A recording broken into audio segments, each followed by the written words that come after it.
like that perhaps. Could I ask everyone to please turn off any mobile phones or switch them to silent mode?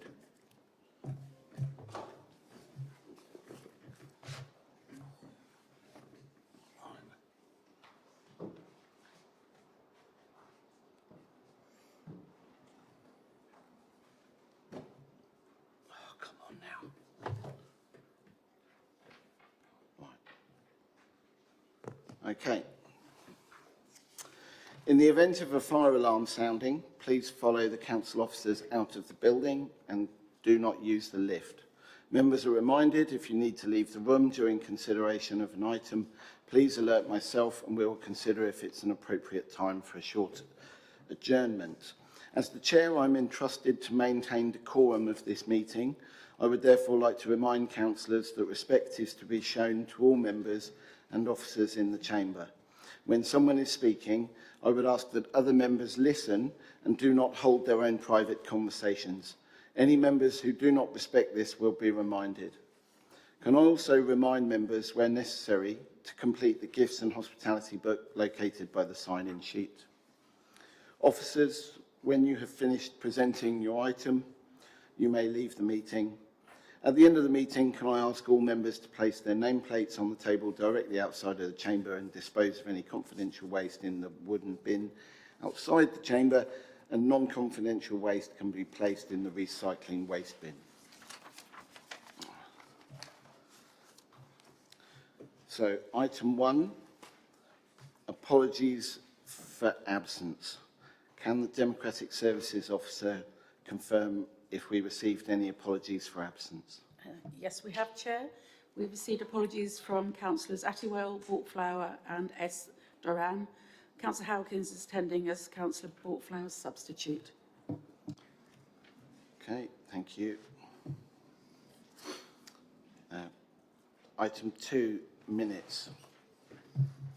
Members are reminded that under Standing Order 10.1, the only part of the minutes that can be discussed are their accuracy.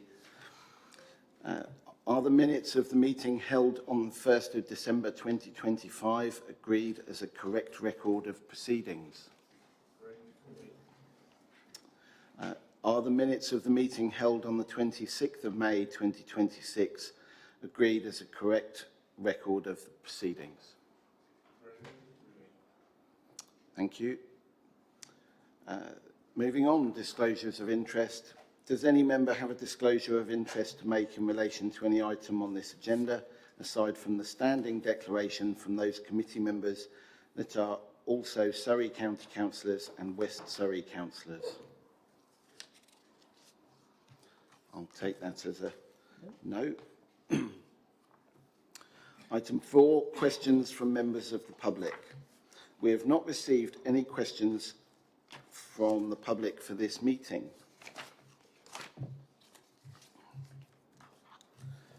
Item number 5.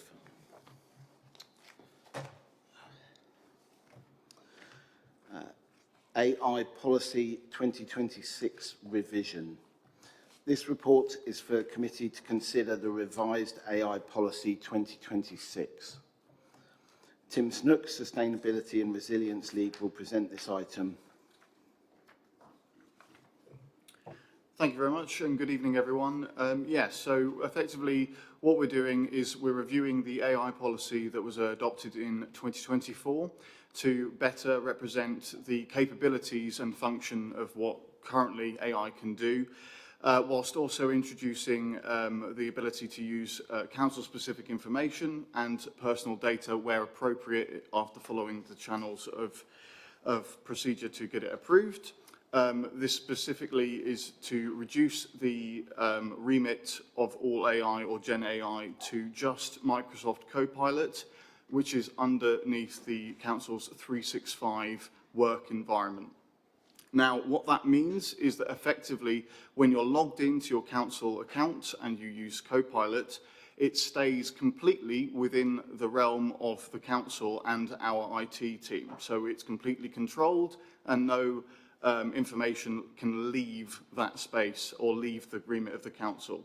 If any other data is inputted into any other Gen AI, that could be ChatGPT, Grok, Claude, or others, that data effectively leaves the organization and is completely not under our control at all. So therefore, it becomes a bit of a risk if we're then looking to put personal data or council-specific data that might be sensitive into it. So it's more of a security revision whilst we're also keeping on top of all of the use cases of AI, as you may have seen through updates on your laptops. It is now baked into almost all of the Microsoft suite, so that's in your email, Word and Excel, etc. And we can only expect it to get more prevalent. So we're trying to keep on top of this and bring us in line with other organisations, such as other councils, central government, and organisations like the police as well. So that's the overview of the AI policy. Happy to take any questions. Councillor Sexton. Thank you, Tim. So I have two questions for you. First of all, you're asking us to agree this tonight, yet this has already been implemented, so it seems a bit back to front. Is that a question? So we preemptively began the block of other Gen AIs whilst developing this report. I can concede that was probably preempting the adoption. However, it was more from the security perspective and to test whether we could actually do it through our IT team. And obviously we can, and we had some reports of people who could no longer use things. Yeah. Thank you for clarifying. The second question I have is that under some of the AI software packages, the question I have for you, on some of them, you can ask AI to rewrite something or whatever, and then you can have it deleted. Can this be deleted? And who gets to see what people put into Copilot? Is this really so that the IT can go in, or how does it actually work? That you need to give us assurances on, because at the moment, I tried it today, and it doesn't delete after. So it should have a function on there for it to be deleted thereafter, and it doesn't have so. Okay, so I can't speak to specific user environments, so in your own use case with Copilot, but the point of the policy in bringing it underneath Copilot using a logged-in account is that anything and everything that's put into the Copilot will remain within the gift, so to speak, of the council, and therefore, if things do go in there which you shouldn't be, it can't then leave. Just finally, all I'm trying to ascertain is if somebody uses it and they don't want it to be stored, what assurances do councillors have that it's deleted? And if it's not being set up like that currently, it needs to be, so that people can be assured that this data isn't being stored. So Copilot follows the same retention policy as all other data within the council's remit. So, for instance, Teams messages are deleted every 3 months. So all backup stuff should be deleted in that way, and otherwise you can delete individual message threads yourself through the Copilot app. You can't, because I tried it today, which is the reason why I'm raising it. So maybe some training's required. If somebody uses it and then they decide, okay, I'm going to use part of it, and then rework it accordingly, and then try to delete what they've gone into Copilot for, it doesn't currently allow you to delete it. So that needs to be addressed, and I would like that to be. I have no problem with the options of moving forward with AI, but first of all, I don't think it's right that we are back to front and it's been implemented before coming here. And secondly, everybody needs to be trained, and we need assurances that if they do use it, that it's deleted there and then. That's all I'm asking for. So can we have assurances on that, please? Thank you. Yeah, I can go away for assurances from the IT team to ensure exactly how the deletion works, and training will be provided via the Microsoft Learn app, and that will be circulated to all staff and councillors. Councillor Gorali. Thank you, Leader. So my questions, I've got two questions actually. The first one is, because mostly AI is used to do lots of text generation, providing facts and figures, right? So people will still be, or councils will still be using Copilot in order to read emails as well as create the content to respond to the emails. So are there any controls in place such that those sensitive informations are not going out by email? That's my first question. Second, I'll get back to it. So in terms of going out of email, so you're saying that after you've used the Copilot within the system, you're then worried about whether someone then emails it outside? That's correct. So the Copilot is extensively used to Yeah. respond to emails, right? That's just one use case out of hundreds. So if that information contains sensitive information, how that can be prevented. I understand from the policy perspective because the data has been segmented so that the external organizations don't have the data. I understand from that perspective, but this side, the user level layer risk, how that can be prevented. Yeah, so the user, so we have the policy itself, and through adoption, all those who are part of the council, whether it be councillor or staff member, agree, therefore, to not leak information or put information that shouldn't be public in the public domain. And so this is part of strengthening that. So effectively, you will have free remit to use Copilot for all of your functions that you described. And as you rightly say, there's many, many functions now that weren't there even 2 years ago. And that includes putting council sensitive data into Copilot. But the point is here that it won't be able to naturally leak to outside of the work environment. It will only leave the work environment if you specifically email something outside of your work email to somewhere else, which I don't believe is what the policy allows at the moment. So you'd be in breach of the policy. So that, therefore, would be the incentive not to do so. Right.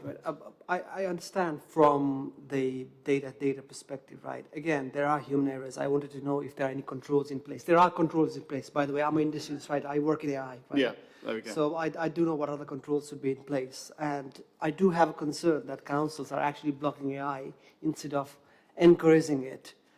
Because the productivity can go way higher up. I know we're not prepared. I understand that because there has to be data segmentation, there has to be policy, there has to be technical controls. There's a long raft of roadmap that needs to be implemented before letting anyone to use AI in a way it should be used.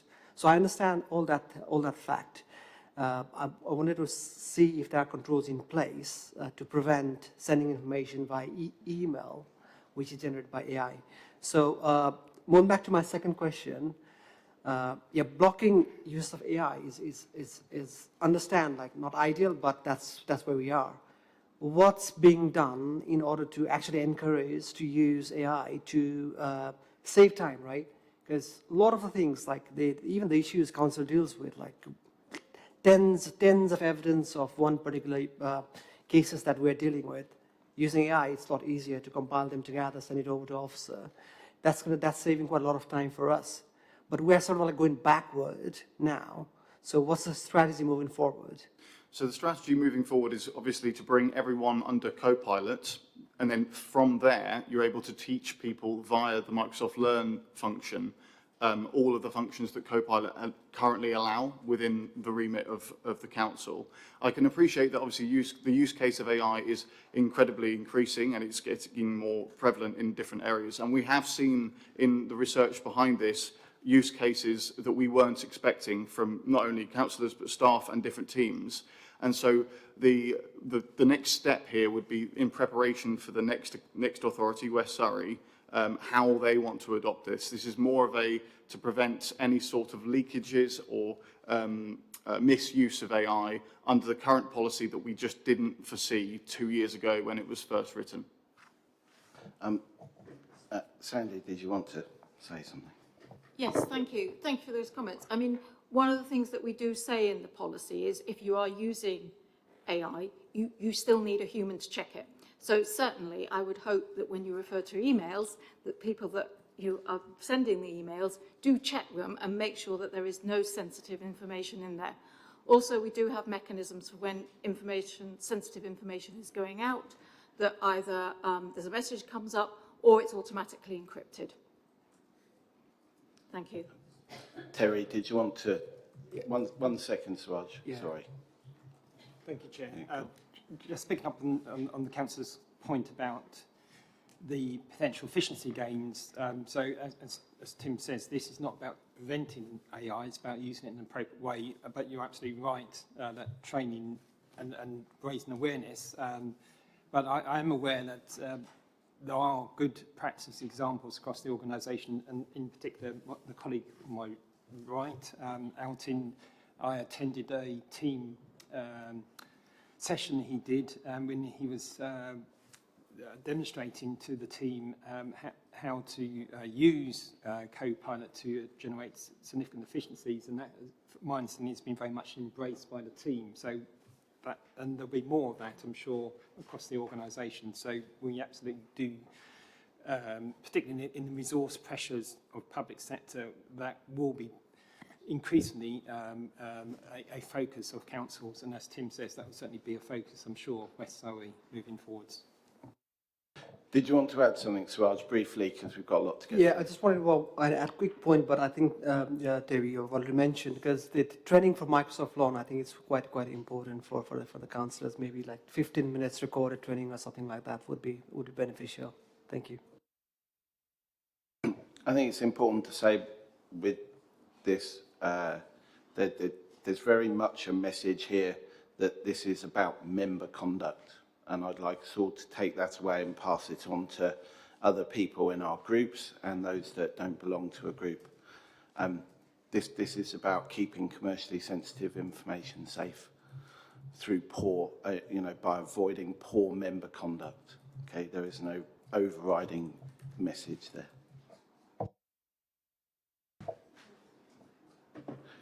Yep, Councillor Hawkins. Now I'm thoroughly confused. Yeah.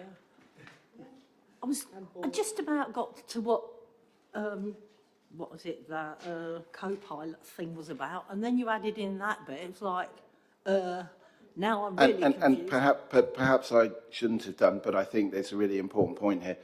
Let me make it plain. If you take an agenda for a council meeting and you feed it to a large language model and ask it to summarise it for you, okay, so you might reduce 350 pages down to 35. If you are using an external large language model, that data becomes available to every other user of that large language model. The only problem is,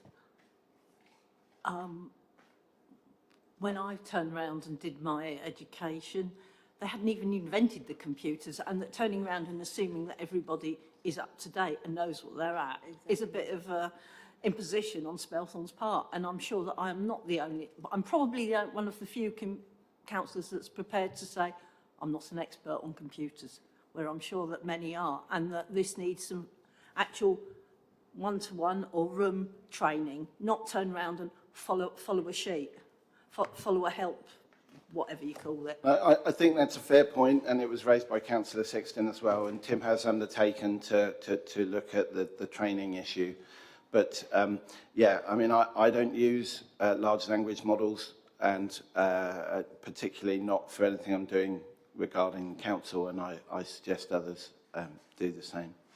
But okay, we're going to move on. Well, I need to ask, does the committee agree to approve the revised AI policy 2026? Agreed, Chair, but subject to, we do get understanding the information I said earlier about the deletion, because obviously you might not use word for word, you may interpret that differently, or it may come out differently, and therefore my concern is, as I think others would be concerned, is that information is being kept, which should not be the case. Thank you. There's always a good reason for training, and I always welcome identifying training opportunities. So yeah, we'll definitely take that up. Yeah.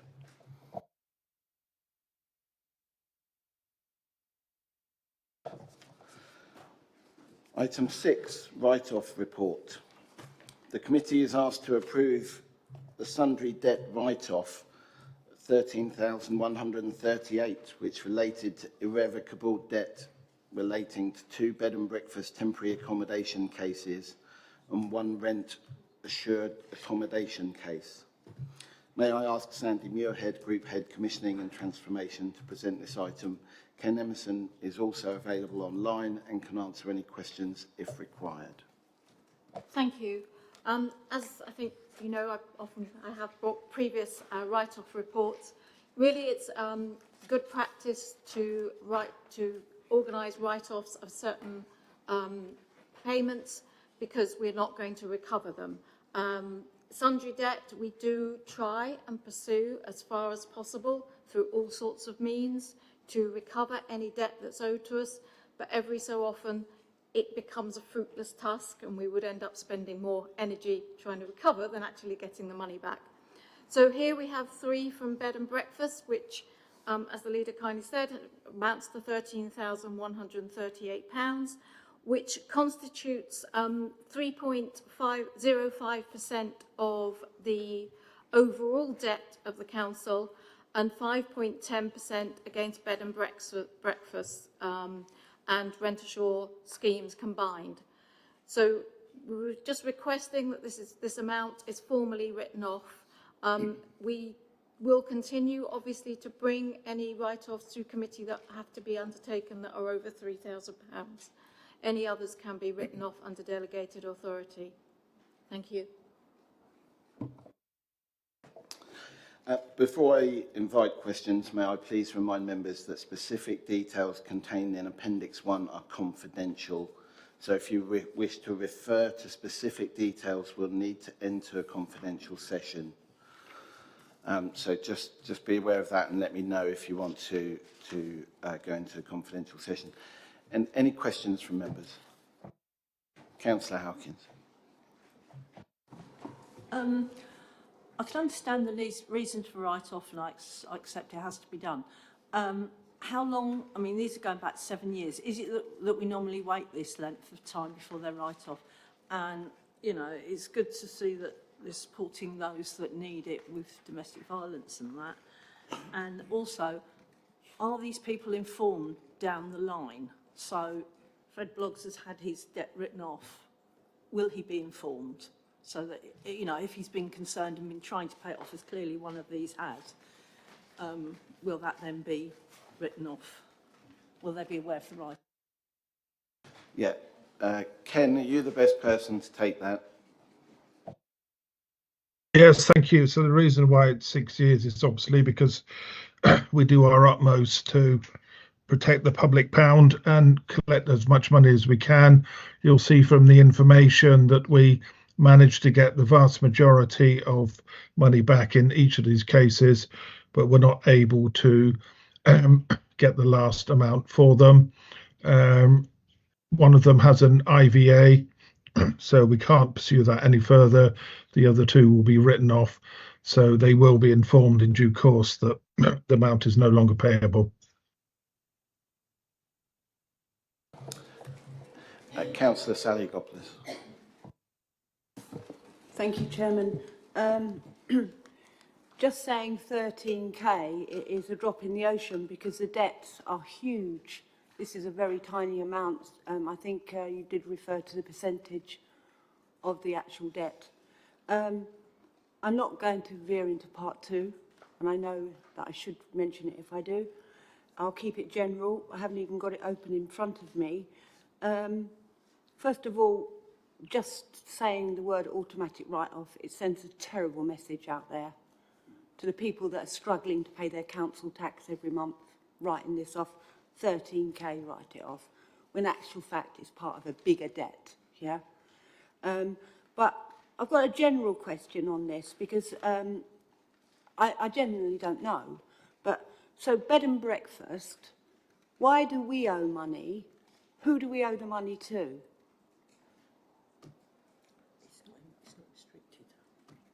Oh, it's not restricted, the amount, is it? The amount of the outstanding?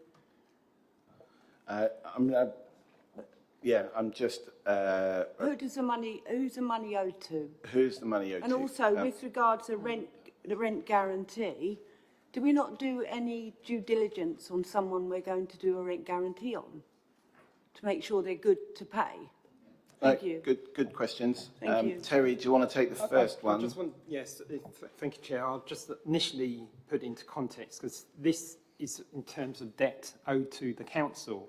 So, and there is a reference in 5.1 to the current outstanding debt, which is about £2 million, of which there is. Sorry, Chairman. Sorry, I'm so sorry, Terry. That's what I meant. Yes. It's why is it in the position it's in? Doesn't make sense to me. So, Thank you. and this is obviously relates to our duties, and Ken, I'm sure, will come in on this in terms of responding to people in housing need, and because of the nature of that clientele, that can result in amounts owing, and that is a particularly challenging clientele, as Ken has said, and it's certainly absolutely not the case that we have an automatic write-off process, and Ken's just referenced the fact that a lot of effort goes into pursuing those. So if the Chair's agreement, perhaps Ken and Sandy may want to add to that. Thank you. Shall I go first, Ken, and then you can say about specifically bed and breakfast? We very proactively pursue all debt, whether that be council tax, business rates, or what we call sundry debt, which covers all our other services. We try and take that through the various processes that we can. That varies slightly. For council tax, it's in some respects more straightforward, where you have to do first, second, final reminders, and then you can do summonses at court, and we have enforcement agents. It's a little bit different from sundry debt. We try and pursue that. If you pursued it all the way to county court, that's what you have to do for some of them. But we do try various methods with tracing agents, enforcement agents, to try and recover as much money as possible. It does become difficult, and I think these cases outline some of the issues that we have, and Ken may wish to say a little bit more on that. So apologies, colleagues, you'll have to excuse me. I didn't hear all of the question because an aeroplane flew over my head. So what was the first part of the question? Sorry. I think You do it. I think it was the second part of the question, really, particularly to address, but it was about vetting, and whether we vet people to see whether they're likely to be able to pay. Is that right? Yeah. So it's not like we're entering into a consumer agreement with somebody who is purchasing something, whether they can afford it. The issue is that people approach us as homeless, and our duty is to prevent that homelessness wherever we can. There is an absolute legal duty, if somebody is homeless and has a priority need, to provide emergency accommodation for people. The subsidy we get from the government is pegged at 2011 levels of local housing allowance, which means that the amount we have to spend on nightly paid accommodation is less than the amount we receive in assistance from the government.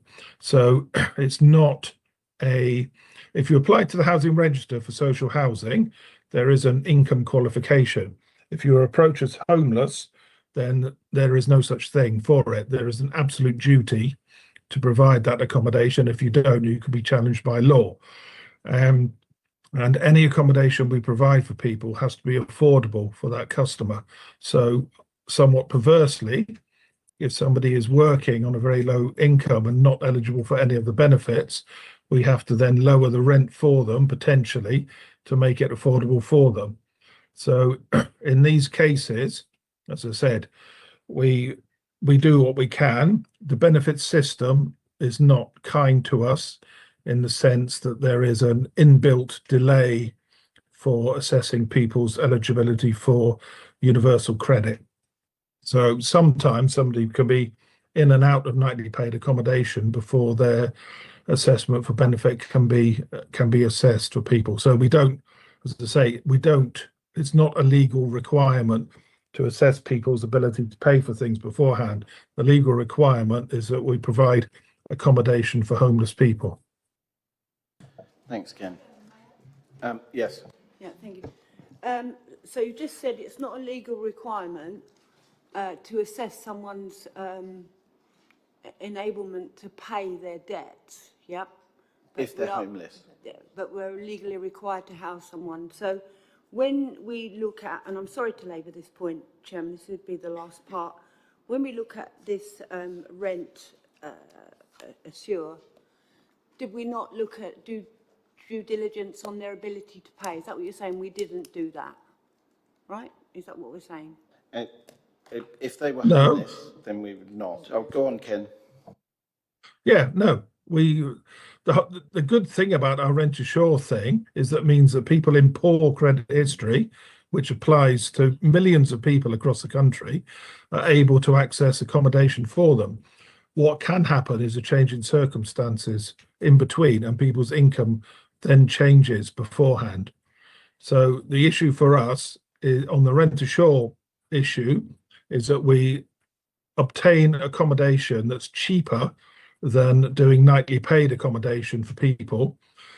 They're expected, we pay our thing. There's always a top up on these particular cases because there's a difference between LHA market rent and we negotiate an amount between. So we always top up on these cases. And then if somebody's circumstances change in between, then a debt can arise. But you can see from the figures from the papers that we managed to obtain the majority of the debt back. And this is a small amount that's left. We don't like to do these things, which is why obviously we come to members for approval to write them off so that everybody knows what's happening. We do our best to obtain as much of the income as we can, but in some cases it's not always possible. Thanks. Okay. Councillor Howkins, did you want to speak again briefly? Please, just a quick one. Looking at Appendix 2, I assume that it is numbers of invoices as opposed to invoice numbers. Can you just sort of clarify that?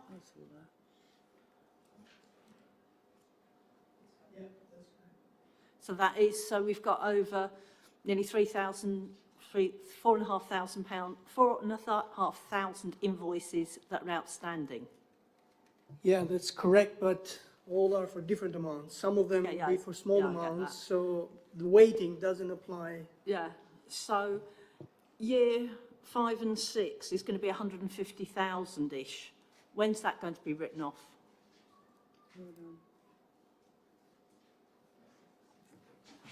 It depends very much on the service, and to be honest, we will obviously pursue what we can, but as Alton has spoke in there, there is a real mix of invoices.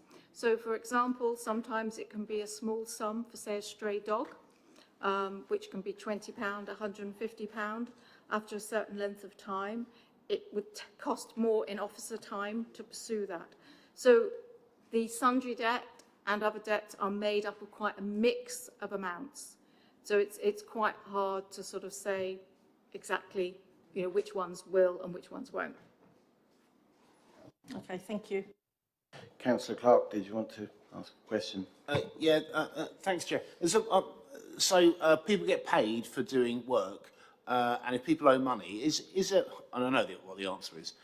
Has there ever been an opportunity for people to work off their debt? You know, menial tasks where they litter pick or they paint things, or you know, so, something for the societal good, where they're given an option to regain some self-esteem by working off their debt if they can't find work and doing it in a relatively straightforward way. I know what the answer will be, but in my utopia, that would be good. I'm fairly sure there isn't, but would anybody else like to correct me? No. What I will say is that I recommend a visit to the housing team. I've been there myself recently and spoken to the staff who collect these debts, and it's fantastic how hard they work at it, and they really do try every method possible to recover the money. They understand it's valuable to people in this chamber.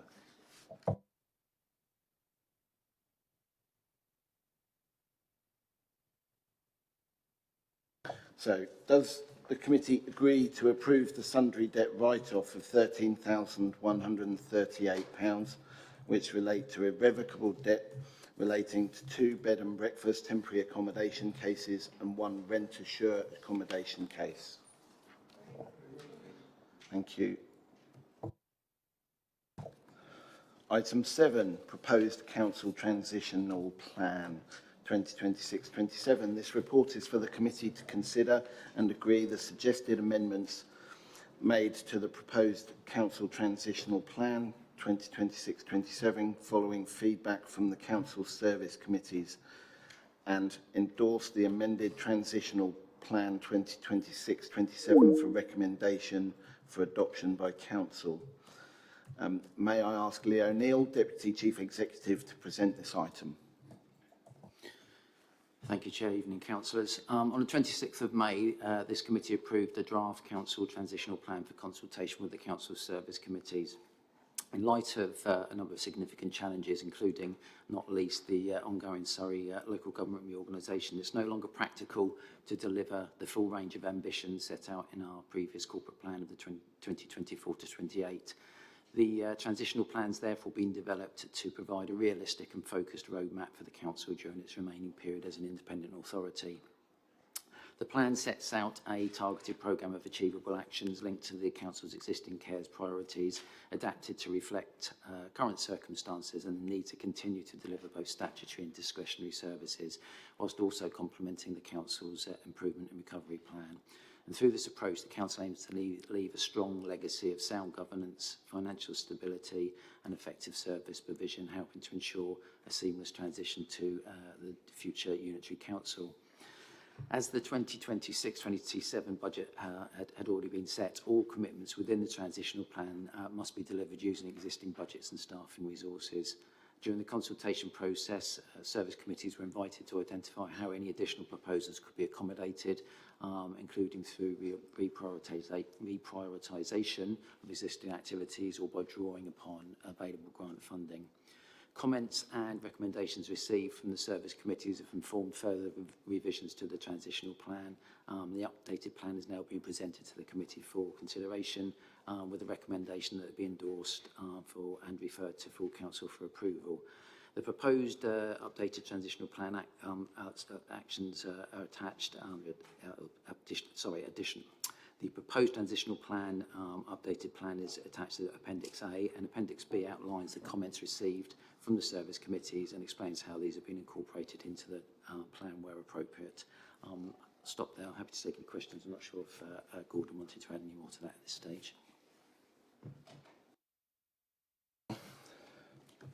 Do any members have a question on this item? Councillor Howkins. I've got a load. Running through these sheets, start off with community. Action 1, take a proactive partnership lead approach in reducing antisocial behaviour, ensuring residents feel safe in their communities.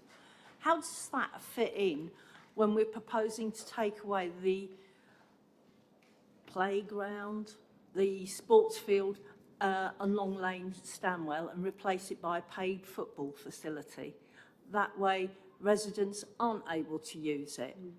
Then you have the Halliford playground. That's fenced off. Not expected to be open now till September, but probably closed about May time. That's not helping people in their thing to get healthier lives. The Mugger multi-use games area.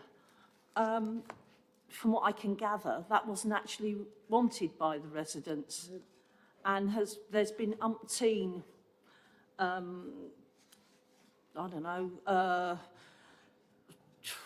Facebook responses and things like that, all of them negative, and yet you're saying you're going to turn around and go ahead with it.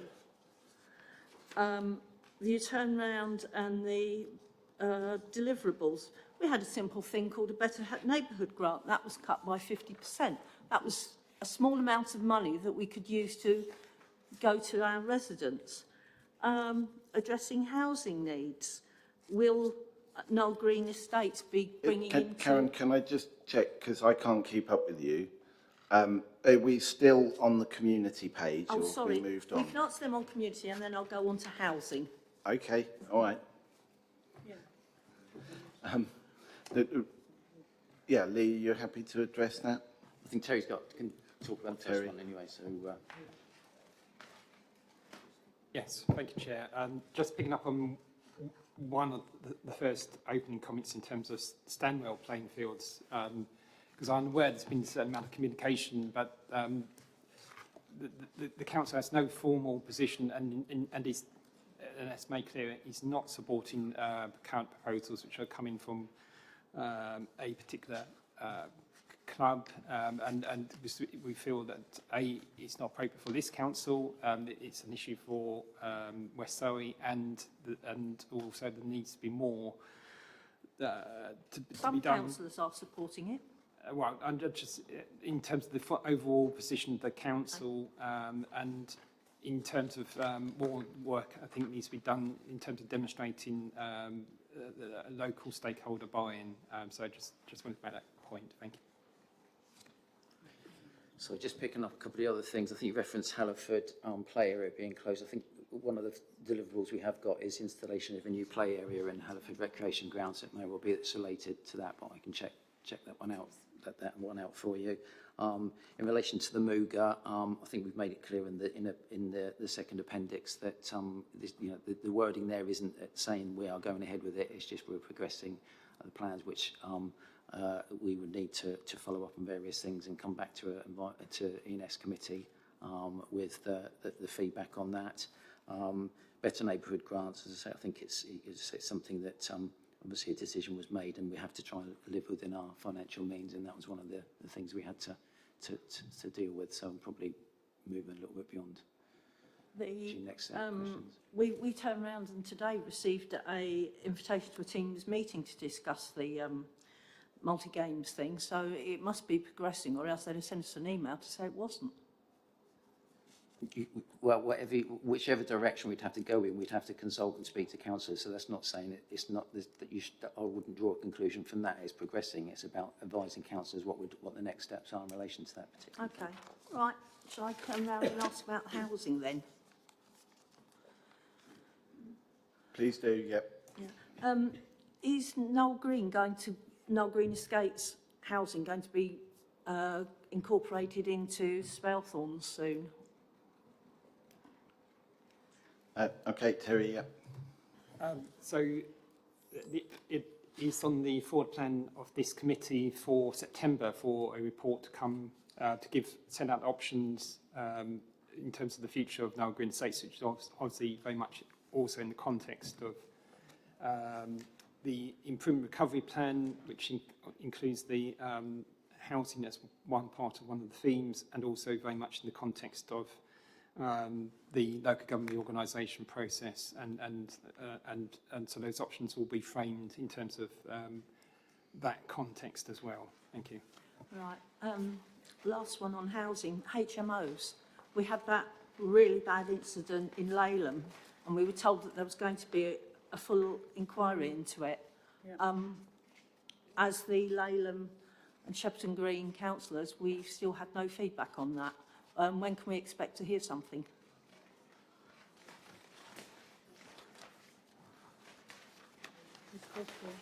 Yeah, go on. I'm happy to say something, but we are supposed to be discussing what the objectives that the council is I'm setting within discussing its... what's in your papers, just wanting yeah. answers. These are questions that residents could ask. Yes. I'm a resident, I'm Good asking to stick as a to the resident. agenda, though, isn't it?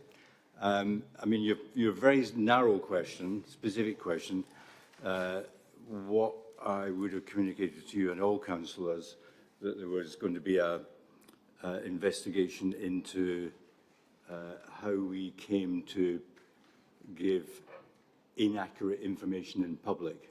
That's what the investigation was. That's just about complete. It's about staffing matters, but I will, once we're there, which will be quite soon now, I will have a few sentences to say about the outcome of that. Okay, thank you. I think it's worth saying as well that the deliverable is review options for further development of the council's HMO licensing scheme, etc. So I think what you've described does come under reviewing options. It's definitely an option. Thank you. On resilience, how far are we on to our £170 million of asset rationalisation or fire sale, whatever you want to call it? Corley, do you want to say anything, or shall I answer? I don't mind. Yeah. Could I pick this up in the exec part of the meeting, yeah. if that's okay? I mean, the short answer is that it's progressing as you would expect it to.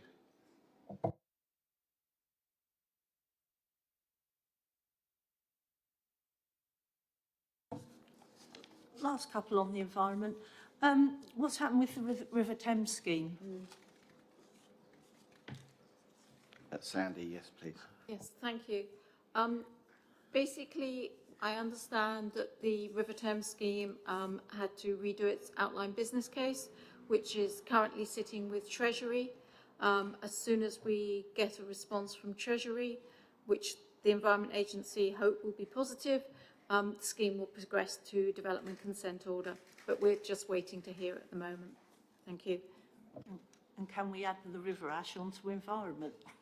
Because it's part of the environment. That's all I've got to say, thank you. Thank you, Councillor Howkins, very thorough. Yeah, I did notice that the River Ash request was in one of the requests, but it was not added, so thank you for reiterating that. Any other members? Councillor Williams. Yeah, just coming back to the mugger, I understand we're not going to get the feedback response from the consultation until the start of September, which seems an awfully long time. Is that really the earliest that we can see it? There was, as Councillor Howkins is referring to, there was an invitation came out from the chair of the committee today to give a briefing. I can't remember what, it's early August, I can't remember which date precisely. 4th of August. Thank you, I must have missed that one. Councillor Sexton. Thank you. Just one question, which is under community. So just for clarification, in regards to support communities to take pride in where they live by encouraging residents to help protect and care for the Barrow, obviously we started that before the elections. Shame that we didn't do it a little bit earlier. But my concern was, and I'm going to raise it again now, is that we are going into West Surrey. So there will be new report it tools coming out, because obviously investing day on the 1st of April, we will be moving into the West Surrey arena. So I'm not opposed to anything that's on here, but I am concerned that we are going to deliver a further phase of Love Where You Live campaign, and that there's going to be costs associated with that. There's a lot of costs, and we've just had to write off money just now. I think we should carry on with the posters and what have you and put it on the internet, but I will have an issue if we are going to obviously reinvent and spend more money on it. We've spent a lot of money on lots of other things, and writing off money today as well, we need to be mindful because there isn't a lot of money around. Yes, Gordon, if you would, thanks. Just a couple of comments in general on that. The campaign is one thing, and obviously, as you know, it was about trying to drive up the extent to which customers used that as a way of reporting, and that's what's happened over the last couple of years. So we're now at a stage where in normal business, about 2,600 reports are made a year, 200 odd a month, 50 a week. And that's one of the main channels for residents to identify issues. That also means that these are tracked, so we can look at how long it takes and who does it and so on. So it's not a matter of doing it or not doing it. It is an integral part of how residents can raise things, and that can be verified. I did ask the question, just for my own interest, about whether the campaign, was there any evidence that during the campaign increased the numbers? And, you know, anyone with a research background would tell you, well, you know, correlation is not exactly the same as causation, but it is the case that from the beginning of this year, we were getting about 230 incidents, queries, requests for service raised per month, and from March to June, we've now it's 273, so it's about a 20% increase. And presumably, the campaign had some role in that, but I mean, I'm not trying to pretend that it did all of that. But clearly, we want to increase these numbers. For some people, it's a very simple way of raising things. It allows it to get tracked, it allows us as managers to track the 2,600 queries about how they're happening and how quickly they're happening. So it seems it's been a very successful thing. I'm sure we should run it to the end of the authority. Yes, I mean, I'm not, as I say, I'm not opposed to it. I'm just thinking that in terms of how much extra money we're going to be spending on it. So if we're putting more posters out, banners and that kind of thing, absolutely. And also, if you recall some time ago about putting a report it link onto the councillors' emails, because it works very well. So I think, you know, that's something that we should all definitely add to our signatures, but I note that nothing's happened with that. So I think doing those types of things are key, but if we're going to be spending a lot more money on other things, then I'm not in agreement with that, because obviously I appreciate the amount of money, or should I say the lack of money, that this council has. And also, what is quite disappointing at this moment in time is we've not seen the feedback from the Report It, and we're not getting that update regularly, and I would appreciate it if we could get that, please. Thank you. So, by ward or overall, whichever way you want to categorise it, but it does really need to come back to members just to show the value of it, and that is not being forthcoming. Okay, I don't know if that was practiced before, but clearly that can happen. It needs to happen. Thank you. You might not be surprised that the number one request relates to fly tipping, I'm not surprised. outstripping everything else. Thank you. So we can take those on board. I'd be In grateful. terms of expenditure, the money's already spent in the main. The leaflets and posters were all done as one lot, rather than, so there's not going to be another run of them. They are sitting, waiting to be put up. So is it just a case of them putting it out back on the website and making sure that people are aware where they need to go? Thank you very much. Councillor Turner. Thanks. Just a update, the correction. The date of the ENS committee informal briefing is the Wednesday, the 5th of August, from 1 o'clock to 2 o'clock. Thanks. Councillor Clark. Thanks, Chair. When I first got elected, we always seemed to have sort of a reasonable amount of money, and it was all quite jolly spending the money. Now it's all gone. Well, no, but I'd like to reinforce and back up what Councillor Sexton just said there about trying not to spend money and trying not to start new things. You know, so I've been told off for calling it a zombie council, so I won't call it a zombie council. I would say that the priority would be to deal with the business as usual, make sure all the bins go and everything gets done that should be done. And then were I to be kind of in a leadership role, I would be absolutely 100% investing in the staff, investing in themselves with AI skills and digital skills to make them as employable when it comes to whatever happens in the West Surrey. So when they get TUPE'd over, that they are in absolutely the best position to get the best jobs that are there. So I would say, stop the nonsense, stop all the new good ideas club, do the basics well, invest in the staff, and go forward confidently. Thanks, Chair. I think we would all echo that sentiment that we want the staff to go into West Surrey in the strongest possible position, and we'd all like to celebrate their achievements in doing that. If you'd like me to add the report it link to your email signature for free, Darren, I will do that. That's fine. Councillor Sally Goblis. I think Councillor Williams was before me. You had your hand up? Okay, thank you. I wonder if I'm correct in assuming that it was one of these lovely dangling carrots from government, Love Where You Live campaign. Take it up and we'll pay for some of it. Yeah, like the other things we've had to take up. And now they've said, sorry, no more money, get on with it yourself. I could be wrong, I just want to know, because 20% is not a success.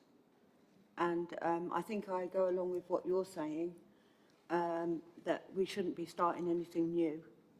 And agreeing with Councillor Sexton, we ought not to start. So if any carrots come dangling our way that have always contained a nasty little bite at the bottom of them, we shouldn't be agreeing to it.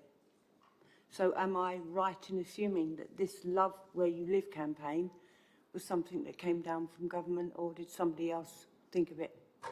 Because I didn't even hear about it. Thank you. I'm sure it didn't come down from government. Many councils have a version of this. Over 7, 8, 9 years. The words are slightly different in different places. Creep Britain Triday did a national campaign on similar words. This council, over many years, has done versions of this. These are the latest words. They're bin it, rubbish it. Wasn't there a campaign? I still see posters around from about 7 or 8 years ago. No, it wasn't a national government initiative. I think it was thought up here in the previous administration, the particular wording. And as I've said, there is no additional cost because we already have all the materials. It was already printed.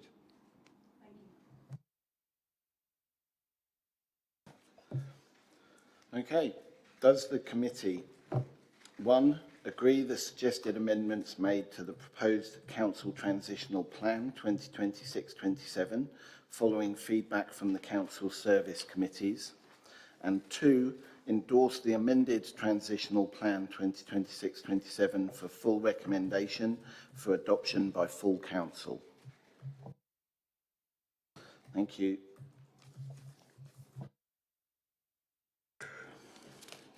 Item 8, 2026-27 budget savings. Committee is asked to note and endorse the elements of the in-year £1 million savings programme for 2026-27. May I ask Terry Collier, Deputy Chief Executive, to present this item?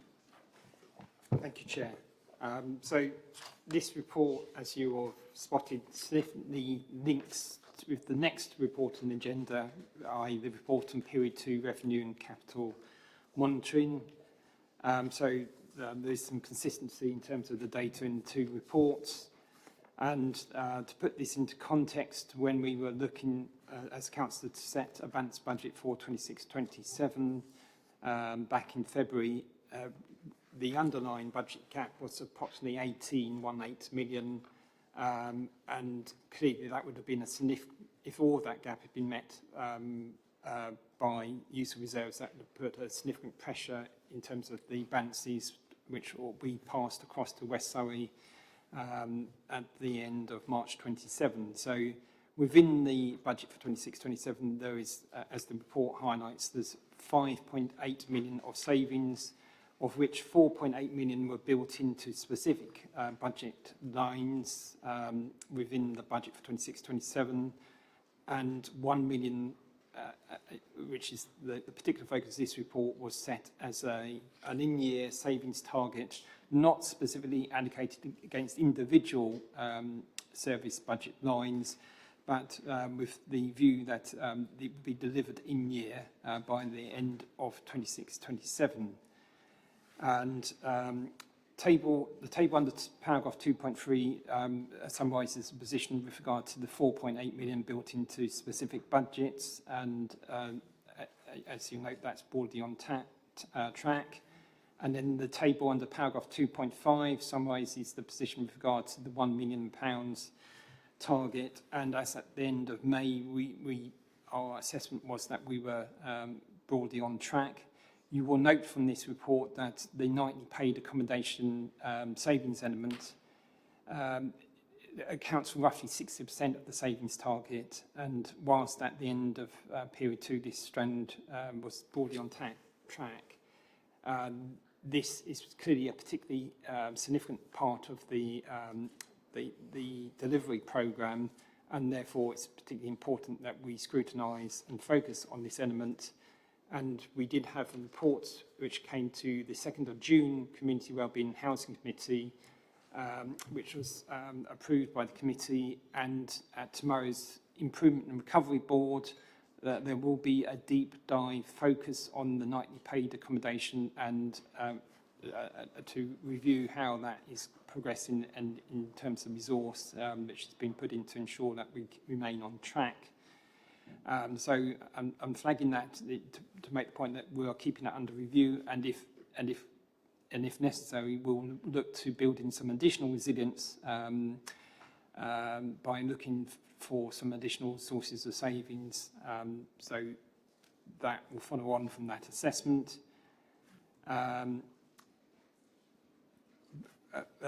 And I've referenced the linkage to the medium-term financial position, particularly the impact on West Surrey.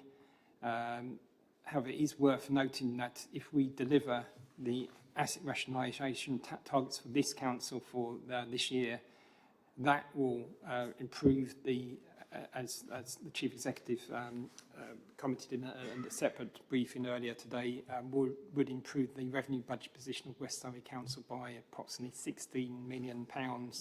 So significantly more than any level of savings we could contribute towards West Surrey from other sources. That's all I wanted to draw out from the report, but I'm very happy to respond to questions. Thank you. Thank you, Terry. Councillor Clark. Thanks, Chair. Thank you, Terry. And so I'm looking at the on the table on page 70, and the kind of like the nearly £5 million has already been saved. And I'm very impressed with the over £2 million saved on the net rental income increase driven by reduced landlord costs. If you could talk to that, and also the assets of £383,000, where that came from. Was it the sale of the property on the towpath in Shepperton? And then sort of finally the corporate savings of pension employer contributions. I remember when you were saying it about the budget time, about there was a change in sort of superannuation rules and the fact that it had gone from one to another. So I think it might have been hidden previously and then revealed. So is that a saving, or should that be in the bonus category rather than a saving category? Thanks. Thank you. So sort of dealing in reverse. So actually, absolutely, you're right in saying, and it's not surprising because these are items which were built into the revenue budget. So as you say, these were discussed back in January, February time. And yes, I do recall you raising the questions. And so, and yes, we acknowledged that the change in approach by the Surrey Pension Fund, so it wasn't there actually, so it wasn't something we decided to do in terms of the way it was presented. It did make it more confusing, but the underlying position was that there was a net reduction in the revenue contribution from this council as the employer, there's no impact in terms of what the employees pay in, but there is a £500,000 improvement in the budget, so that in terms of improving the budget bottom line, we treat that as a saving for this purpose. In terms of the investment and regeneration and the reduced landlord costs, that the bulk of that, and obviously we just need to be mindful we're on part one, but related to linked to the decision to rationalise our commercial assets, and the decision was taken by councillors in terms of the budget for Corporate Bonds and Resources Committee to not build in, I think, a provision of about 1.6 million for works which would have been unnecessary in that context. So that accounted for the bulk, but we've got the benefit of the group head for assets present, so with the chair's permission, possibly Colin might want to comment or expand on that item, and also on the other the assets elements, and possibly Alton, you might want to comment on that one as well. Thank you. Anything to add? Corley? I mean, you don't have to if you've nothing to add. Sorry, no, I haven't rehearsed this. I think, as Terry said, we have a lot of vacant property costs, holding costs, capital expenditure that we need to invest in the commercial properties, and that £1.6 million saving was where we didn't carry out some refurbishment works because of an asset being sold. Other savings have been where we've let vacant space, so we're not then meeting NNDR costs, void service charge and things like that. I'm going to hand over to Alton for the assets bit, because I think I can probably have a guess at what it is, but I haven't got the background paperwork in front of me. Thanks. So if we're referring to the 338, if I've got it right, that's, yeah, that's efficiencies in the assets budget overall in terms of where there's been a budget slack or efficiencies. So Coralie mentioned a couple of areas, but that is on top of anything else that has been delivered.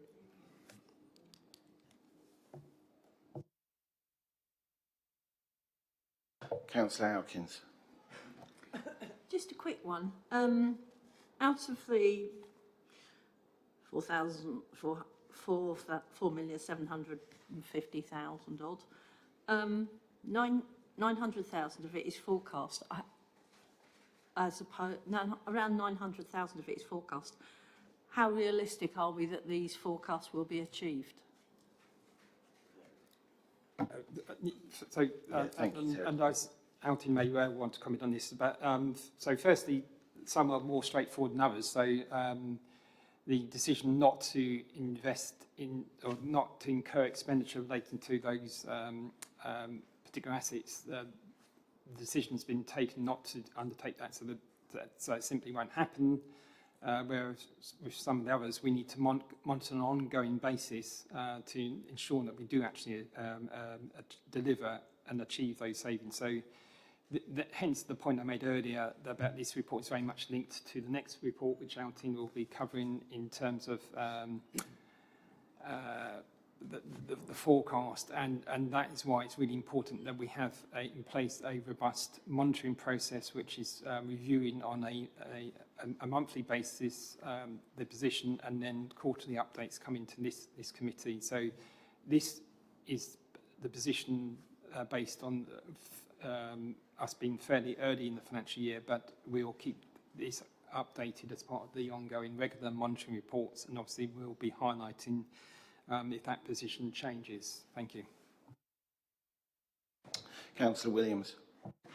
Yeah, thank you. So I'm looking at page 72, paragraph 2.13, which says that the next most significant savings component is a 1-year reduction in planned maintenance totaling £400,000. Now that's the first 2 lines. The next 14 lines go on to say why this should not be repeated. And what that tells me is, well, 2 things. Firstly, and correct me if I'm wrong, firstly, it's saying that all we're really doing is kicking that £400,000 bill down the road, and it's going to come back and bite us the next year. And secondly, what it's telling me is that because we want to make life a bit easier for West Surrey, we are going to keep our residents living in under par, less well-maintained accommodation than would otherwise be the case. And so when it comes to feeling informed and reassured, or informed and assured, I'm certainly feeling informed, but I certainly don't feel assured that that's necessarily the right thing to be doing. Please correct me if I'm wrong.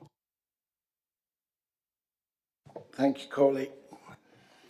Thanks. I can understand why you might have reached those conclusions, but I think just for a single year, not carrying out planned maintenance isn't going to have any material impact on the fabric of the buildings, because that's effectively what it is. We have stock condition surveys that run over a 5-year period. We quite often take a view on the information that comes back in based on a more specialised knowledge of the assets as to whether we're going to do something in year 1, year 2, or if it's year 3, we might move it to year 4. So I put that wording together. I'm comfortable that there won't be any detriment to the assets by a single year if this was to continue longer term. Completely agree with the points that you're making, but yeah, for a single year, I think it's fine.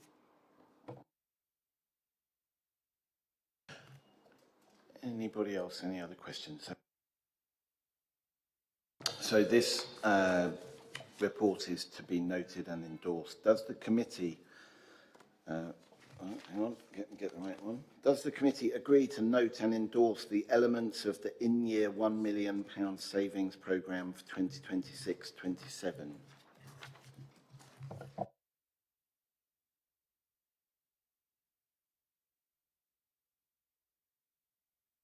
Thank you. I'll take that as a yes.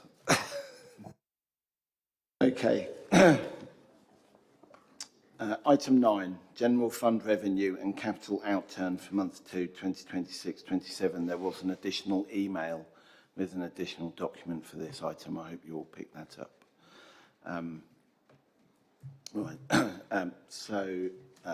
This report asks the committee to acknowledge the revised 2025-26 outturn position, month 2, 2026-27 revenue and capital forecast, and appropriations to and from general fund reserves and the final balance at 31st March 2026 and projected at 31st March 2027 as set out in the report. May I ask Altin Bazani, Interim Deputy Chief Finance Officer, to present this item.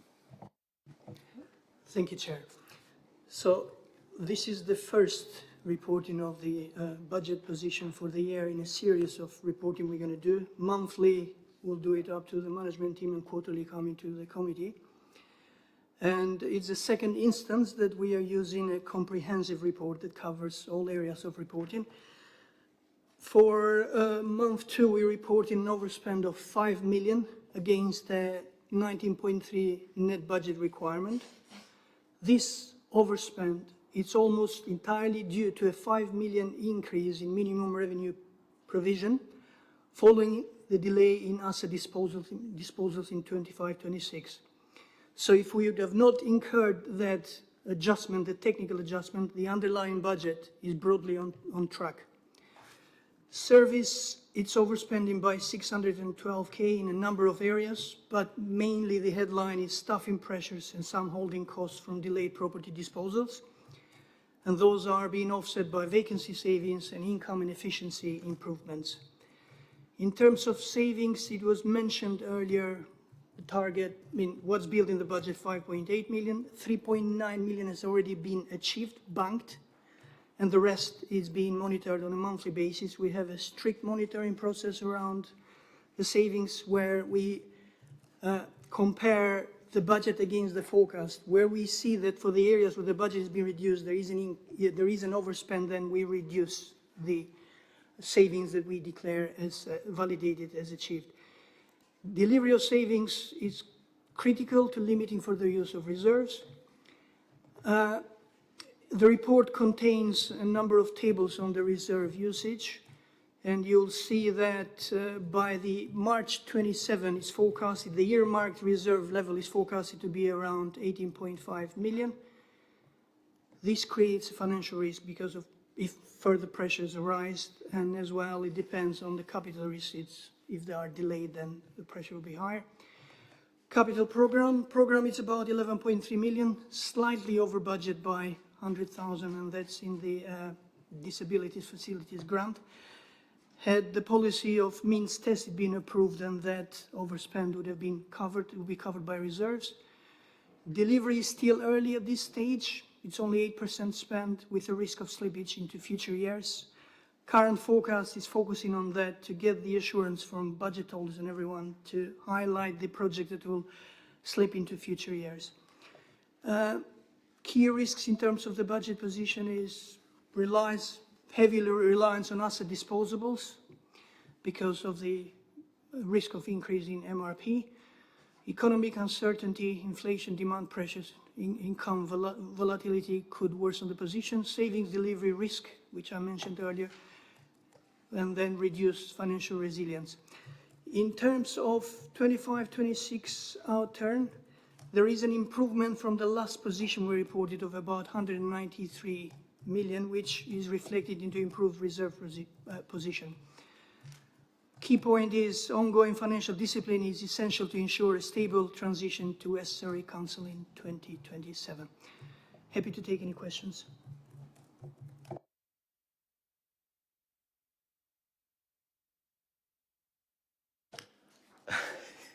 Thank you, Darren. Councillor Clark. As Altin, as a really good report and a very honest report, and I would urge you, with candour, to really do honest reports on as we glide path into West Surrey. So thank you. Councillor Saliagopoulos. Thank you very much, Chairman. I have a couple of questions on page 14, although it actually says 12 of 34. Page 14, table 7, actual general fund reserve balances. Probably quite a, doesn't seem a big question, but I just got a couple, if you don't mind, Chairman. Could I please be explained by, what does it mean by Green Belt Fund? You've got 619 and then it's taken away, isn't it? you go along, which means there's nothing in that, nothing towards that. I get that. Yeah.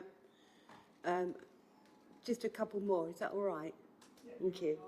Thank you. Yeah. What is this Woodford Recreation Ground? There was a fund of 80, and then it goes to 0.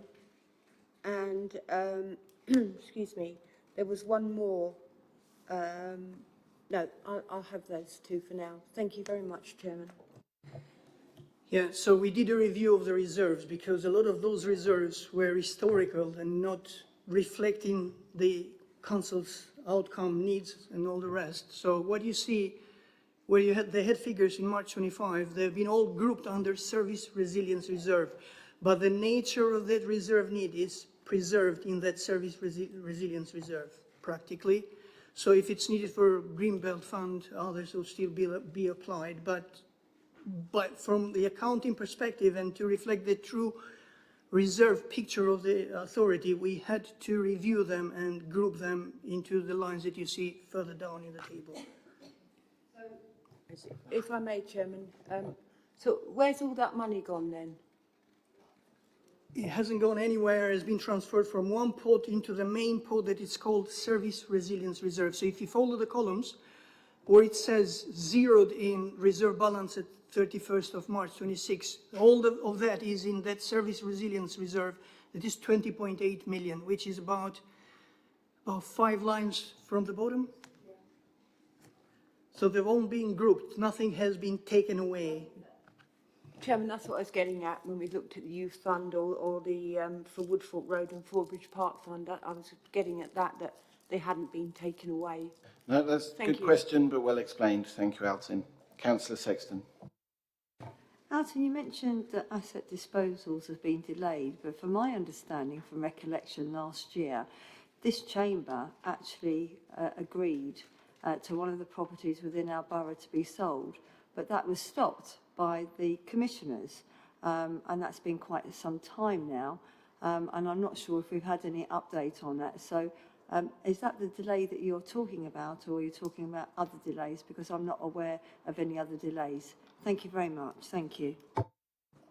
That's particularly linked with one asset, the Summit sale, which, because of a slippage, had an MRP impact of 5 million.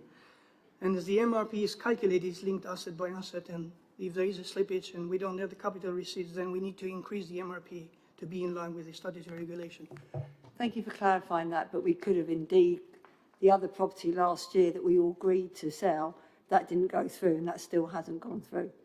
Thank you. Okay.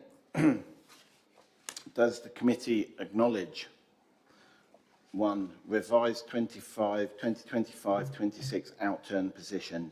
Number 2, month 2, 2026-27 revenue and capital forecast.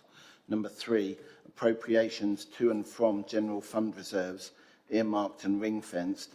The final balance at 31st of March 2026 and projected balance at 31st of March 2027 as set out in paragraph 5.2, table 7.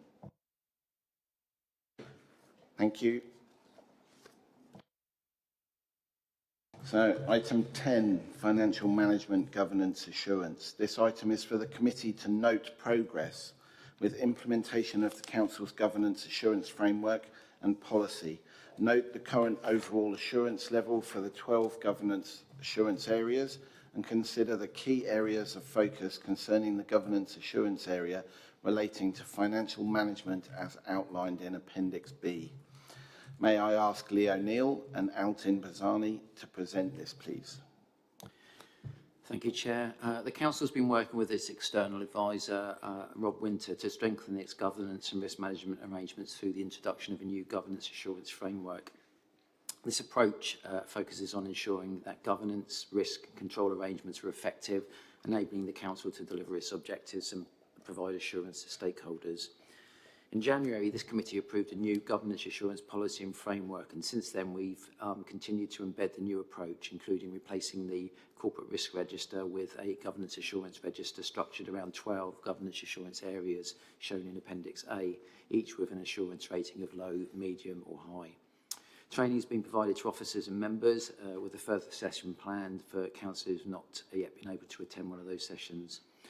Detailed governance reports covering each of the 12 assurance areas have been presented to the Audit Committee, and the Audit Committee's role is to review the effectiveness of the Council's governance arrangements, including relevant policies, strategies and controls, and to ensure that ownership, oversight and accountability for key governance responsibilities are clearly established and operating effectively. The Governance Assurance Framework also identifies an important role for service committees, who have a different role looking at these governance areas through a performance and scrutiny lens, reviewing and challenging areas of focus, identify concerns and emerging issues that fall within their respective portfolios. 9 of the 12 governance assurance areas fall within the remit of the Corporate Policy and Resources Committee and are listed in paragraph 2.9. To introduce this new reporting approach, a governance report on financial management has been prepared for this meeting, particularly as we had a range of financial reports on this agenda. Before Alton presents the key issues, members are invited to consider which of the 9 governance assurance areas they would like to receive future reports on. 2 options are suggested in paragraph 2.12, although members may wish to propose alternatives taking into account the available time. Feedback, what probably suggested Alton run through his area now, but we'll be interested in feedback from the committee later on as to which areas they want to see come to the committee next time around. So at this point, hand over to Alton. Thank you. So the financial management assurance area, it's about ensuring the Council's financial management and long-term planning arrangements are effective to secure financial sustainability. There are a number of areas in there, and you see the majority of them are amber and some of them are green. The ones that are amber, we've done a lot of work to change culture, process, and things that are in place, but we still need to validate them by external sources like internal audit and external audit. And as well, we're still going through closing of 25, 26, which will inform a number of those areas. Overall, we are on the right track, but we need to allow a bit of time for the change to bed in and then get the feedback to see if it is bedded in properly or we need to amend the approach. There are a number of areas we've been delivering, and they are green. For example, the capital strategy has been already delivered. Member scrutiny of financial policies has been delivered. In terms of budget monitoring, we've had quite a good progress with the new process in place, and there's been a successful month 2, and month 3 is still showing to be another success round. For the rest of the areas, as I said, we are assessing the progress and the feedback we get in, and then we'll update them as we go along. A number of these actions do depend on work we're doing through LGR and with other councils as well to make sure that we are fit for the new unitary authority. In terms of the KPIs, you start seeing that we have met most of them, a part of one, which was completing the draft statement of accounts by the 30th of June. We have faced an issue on that, and there are a number of objective reasons which we can go in detail if you want to know why.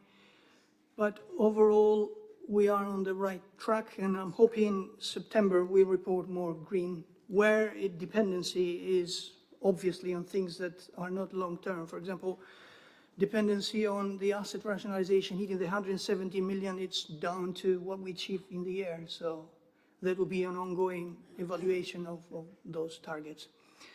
Thank you. Happy to address any question. Councillor Hawkins. Thank you for that, Alton.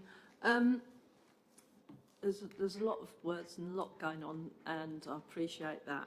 However, page 87, it goes on about the accounts not being written or completed. Can you turn around and expand on that? Why they haven't? Because, you know, all the time we're getting told, yes, this has been done and everything's wonderful and dandy, and then it cuts to the last minute and it's like, sorry, we're not. Yeah, that's a very good question. Yeah, it is true that we started the closing process in February with weekly meetings, and along those meetings, all the time we had the assurance it will be done. The problem is that it depends on completing the financial year, So you need to allow the transaction to go in, and that process ended by 3rd week of April. After that, dependent on getting information from other authorities, the problem, let's be clear, it's linked with collection fund. And for collection fund, we need to get information from other precepting authorities. They took about 2 weeks. So by the time all the information came in, the final calculation was done, where we were around mid of June, allowing for time off for the particular member of staff. So when the calculation came to us, to me, Peter Wolf, and the ex-finance commissioner, we did a validation of it. And unfortunately, the information we were presented did not make sense. And to put it in context is, we were told that our share of business rates would drop by more than 3 million from last year, which didn't make sense at all on those calculations and other bits. So now what we've done is, we released the person that was dealing with this, and we've hired a specialist that did the work with us up to 2024 at a much cheaper financial commitment. And we have had encouraging signs so far. Without us telling that person, she picked up exactly the same problems we picked up when we did the validation. So we had a choice either to go in and publish and say collection fund hasn't been sorted, or wait to get everything cleared in order to make sure that everything else that depends on that, and it's a lot that depends on collection fund, almost every single part of the financial statement depends on it. So we decided to say, rather than go out and have a report that is reliable with less audit queries, then go out and create ourselves more problems.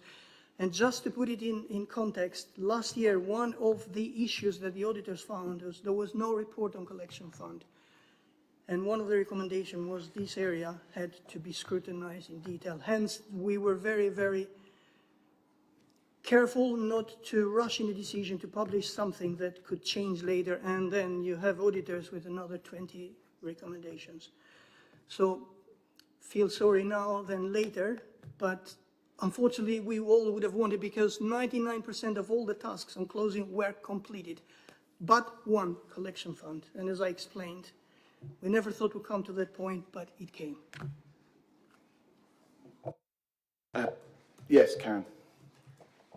Does this now mean that the accounts won't be signed off, and that there will be another, whatever letter it is that they call put in on it, like?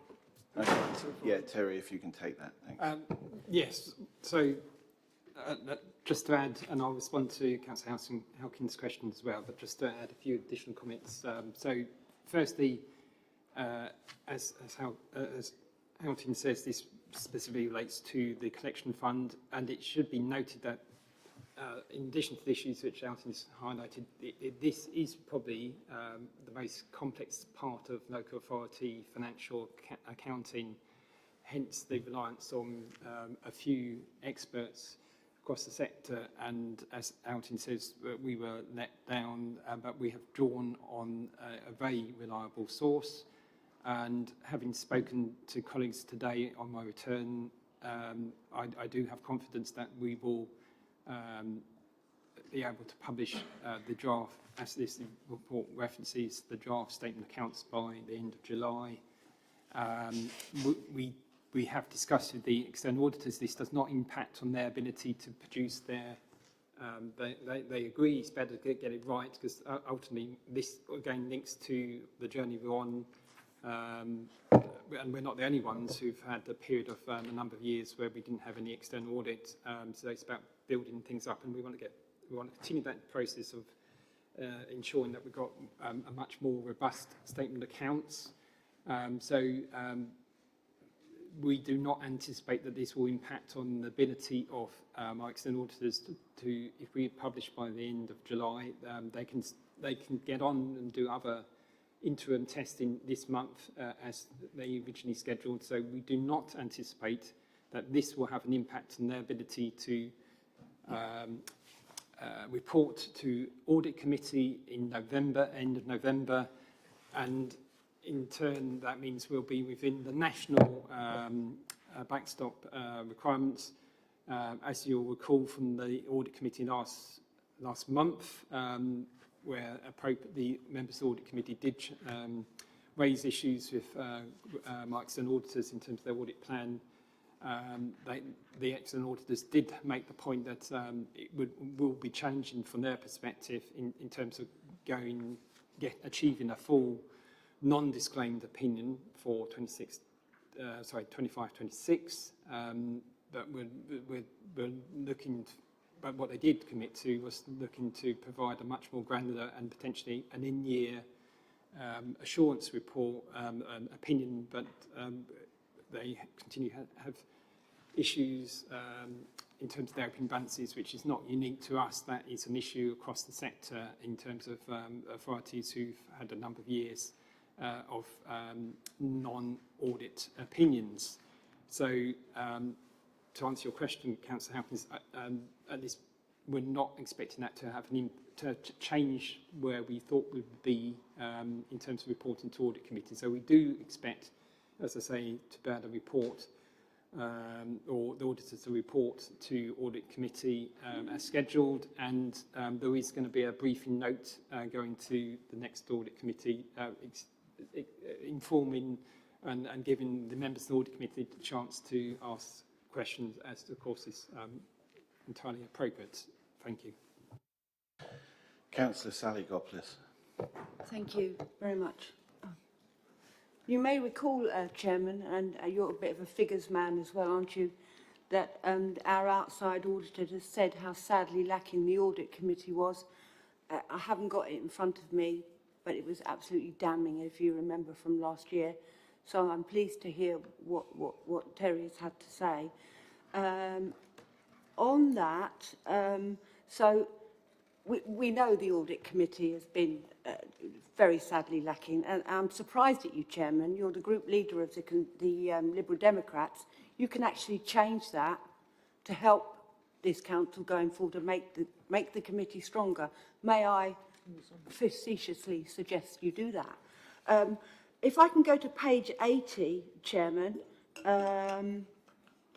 where it says the audit committee has been kept abreast of the 12 governance areas in a report. So were I to ask the current chairman what those 12 areas were, I very much doubt if he'd be able to give me the answer. I've got a feeling that you might, okay, that you might. So all in all, on this, I don't expect an answer to this, Chairman, actually. I thank Terry for going forward about that. It's a shame, isn't it, that we've had to bring in, as our accountant said, outside expertise again to sort this out. And I'm hoping, Chairman, and it may not be the appropriate forum for this, that you will take into account what I've said, because we do not want to be a laughing stock of the way we have been running the Audit Committee, one of the most important committees in this council. So I'd like it very much, Chairman, if you take on board what I said, and in particular you are in a position with your group to make the changes to help that go forward. Thank you. Thank you very much. I'm very pleased to hear candid opinion on this. In truth, I really think the Audit Committee has changed already. I was very lucky over the last 6 months to receive the training from Rob Winter, and it was eye-opening and a big education for me, having gone onto the Audit Committee this time last year and found it utterly bewildering. Along came this man who told me exactly how it was supposed to work, exactly what it was supposed to achieve, and taught me the sort of questions that I should be asking to really make the committee as function as best as possible. So I think there's some progress been made as there. I'm sure there's more work to be done, but I think there's definitely been some progress made already. Terry, did you want to add something? Thank you, Chair, and I would certainly echo the Chair's very good summary in terms of the journey and the progress which has been made, and yes, there was a comprehensive set of recommendations which were thoroughly discussed by the Audit Committee and agreed by the Audit Committee, and some of those required further approval, I think, by this committee, and as the Chair says, some will take longer to implement. And there will be changes coming through later in the year, such as there will be a report from the Audit Committee Chair on the report on the work of the Audit Committee over the last year. And I can certainly confirm, as can other colleagues on this dais, that, the May and June Audit Committees had very thorough discussions and good scrutiny from across the members of the Audit Committee. Thank you. Very briefly, we have a lot Yeah, to of get course, through. yeah. This is all too late. All too late, all too late. I would like to, there will be another forum where I can do this, but, you know, this particular chairman was in place last year.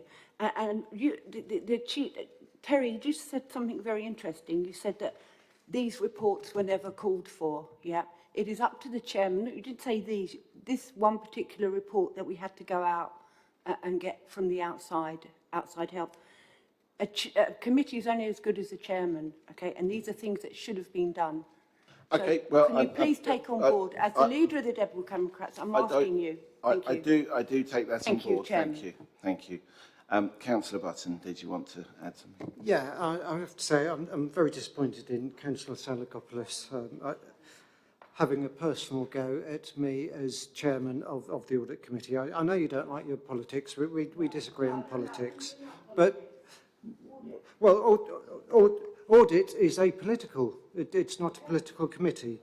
But what I can say, just to reiterate what Terry has said, the external auditors, yes, did have criticisms of the way that the Audit Committee has been run.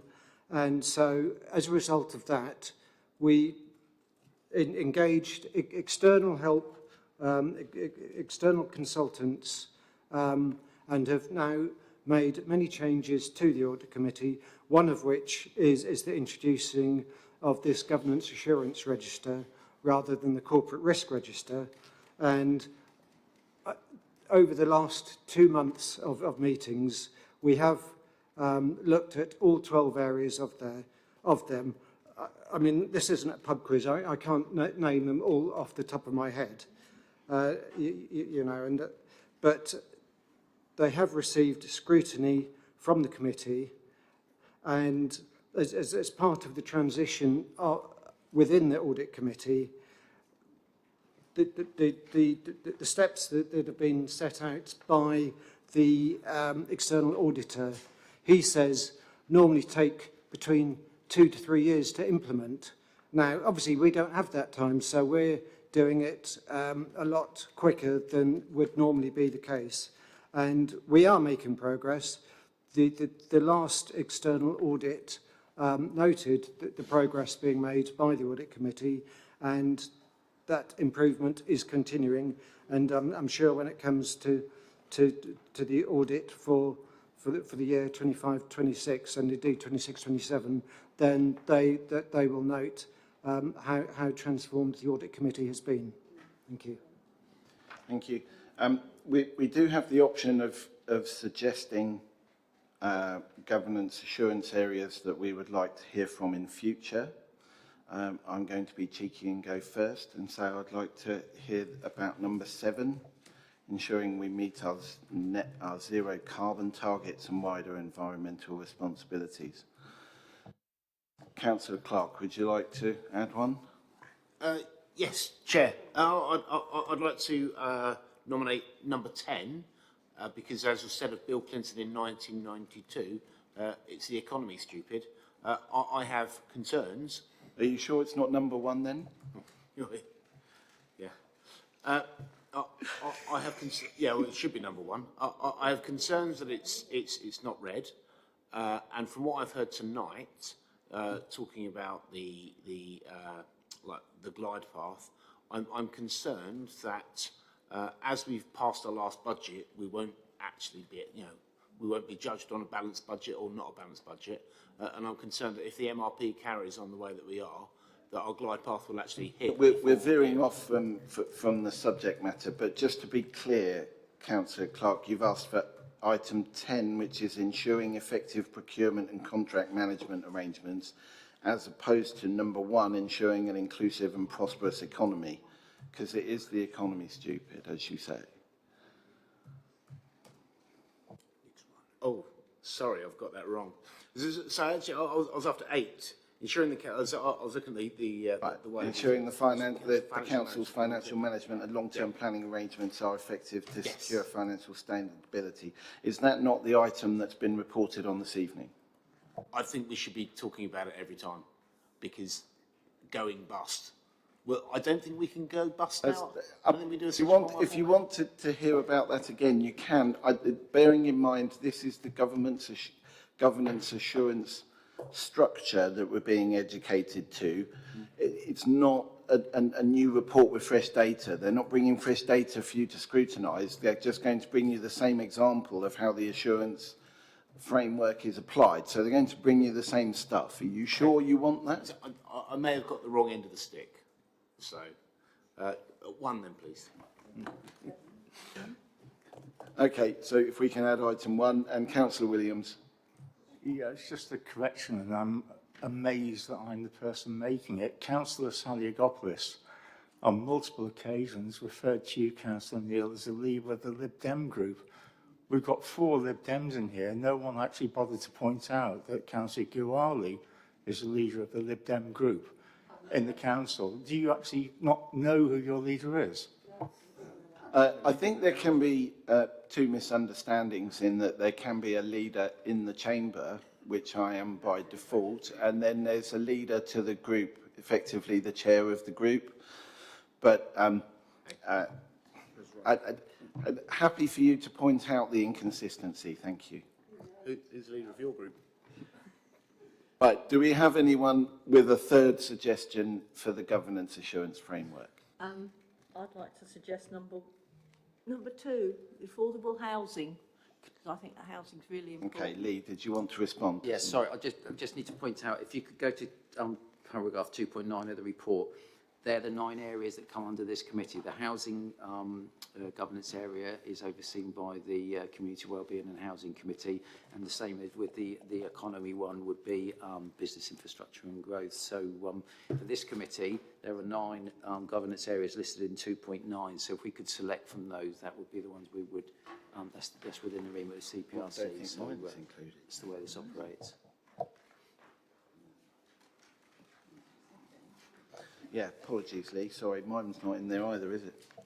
I was going from the table. Might I suggest cyber resilience? Oh, we did that earlier. It's potentially it's a very topical one. Just to point out, if we do have that one, we will obviously do it at the time, but we will do that in part 2 because of the sensitive nature of that. But that's something to consider. Yeah. Okay. So, does the committee... Oh, the Sexton, did you want to add something? No, I just wanted to make a quick statement, if I may, regarding the financial management and governance assurance. You referred to Rob Winter earlier today, this evening. I first met Rob over 2 years ago when I went on the leaders course. And all I wanted to say was that I've never ever met anybody that put so much effort in making it into layman's terms to explain exactly how the assurance should work. And I think he's done a fantastic job. And I only wish that he had come in much sooner. That's all I really wanted to say. He's done a great job and I wish we brought him in sooner. Perhaps we wouldn't be in this predicament now. Thank you. Thank you for that. Wasn't she the leader? She could have brought him in 2 years ago. Wouldn't that be a fair shame? Does the committee agree to note progress with implementation of the Council's governance assurance framework and policy? Sorry. Does the committee agree to 1, note progress with implementation of the Council's governance assurance framework and policy? 2, note the current overall assurance level for the 12 governance assurance areas which forms the new governance assurance register. 3, consider the key areas of focus concerning the governance assurance area relating to financial management as outlined in Appendix B.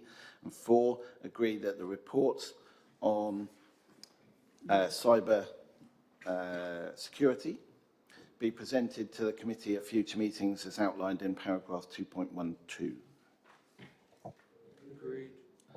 Thank you. Item 11, appointments to outside bodies 2026-27. This report seeks the committee to agree the nominations to outside bodies for 2026-27 municipal year as proposed by group leaders. May I ask Karen Wyeth, Democratic Services Manager, to present this item. Thank you, Chair.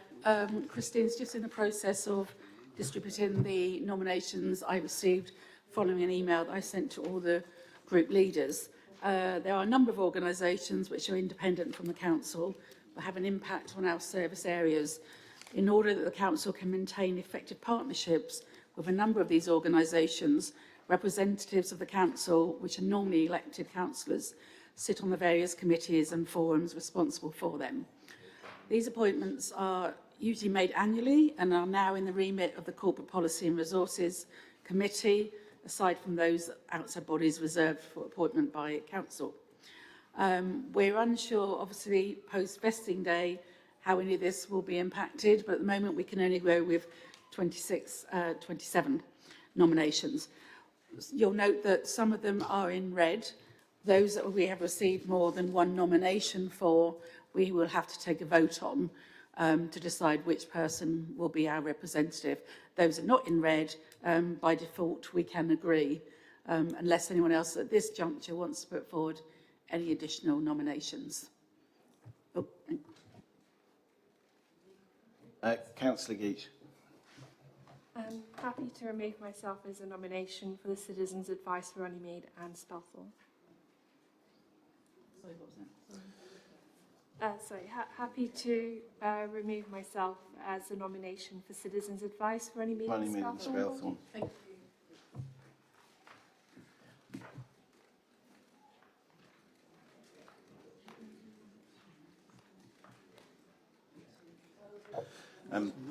Councillor Saliagopoulos. Thank you very much, Chairman. Thank you. Where to start with this? Very, very disappointed on behalf of the 90,000 people in this borough who use Ashford and St Peters that we see Councillor Susan Duran nominated as the representative chairman, despite having done it before, despite having an appalling attendance record, and I will be bringing evidence of that if anyone should ask me for that. And then we look below and she's also been, or above, beg your pardon, Chairman, A2 Dominion Customer Insight Panel. Busy, busy. So for that reason, Chairman, I'm going to propose Councillor Medbuck for the Ashford and St Peters NHS Trust. And I've looked at his attendance when he was the member there, allocated by the Liberal Democrats, I might add, Chairman, and it was indeed excellent. And he's forged an awful lot of goodwill with the community and through there. So do you want to do that now, Chairman, or do you want me to carry on? Well, first I'll just confirm, Councillor Buck, are you prepared to be nominated? Do you accept the nomination? Thank you, Chair. I accept the nomination. But I have a question. Can I ask this question? I wonder why... Sorry, Councillor Clark, Councillor Saliagopoulos, you've got the microphones on. Oh, I beg your pardon, Thank Chairman. you. I would like if you can explain what was the process this year on nominating councillors for outside bodies. It looked like one party has been excluded completely from this. Please do, yeah. The email was sent to all group leaders, and I stress all group leaders, and we received responses from about, well, I'd say 3 of them. We didn't receive responses from all, is all I can say. Your group leaders should have emailed you and asked for any anyone interested in any of these positions.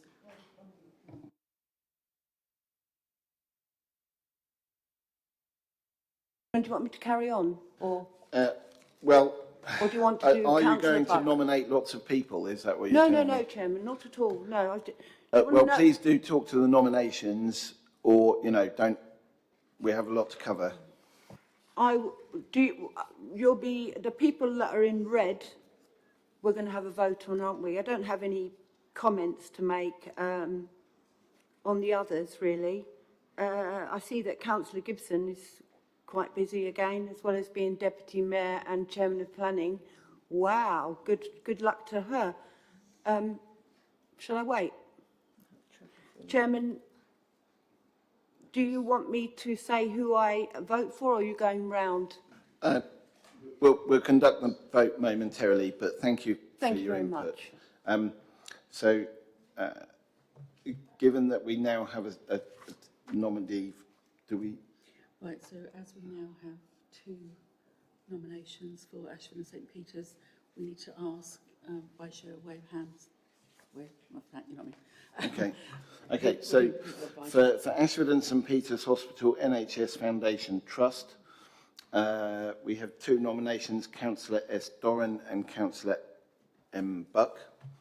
So can I ask you to raise your hands for Councillor Doran, please?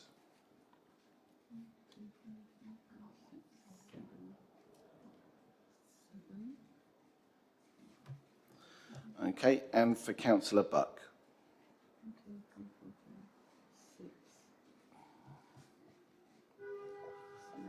6 for Councillor Don. 6 for Councillor Don. Oh, hang on, sorry. 1, 2,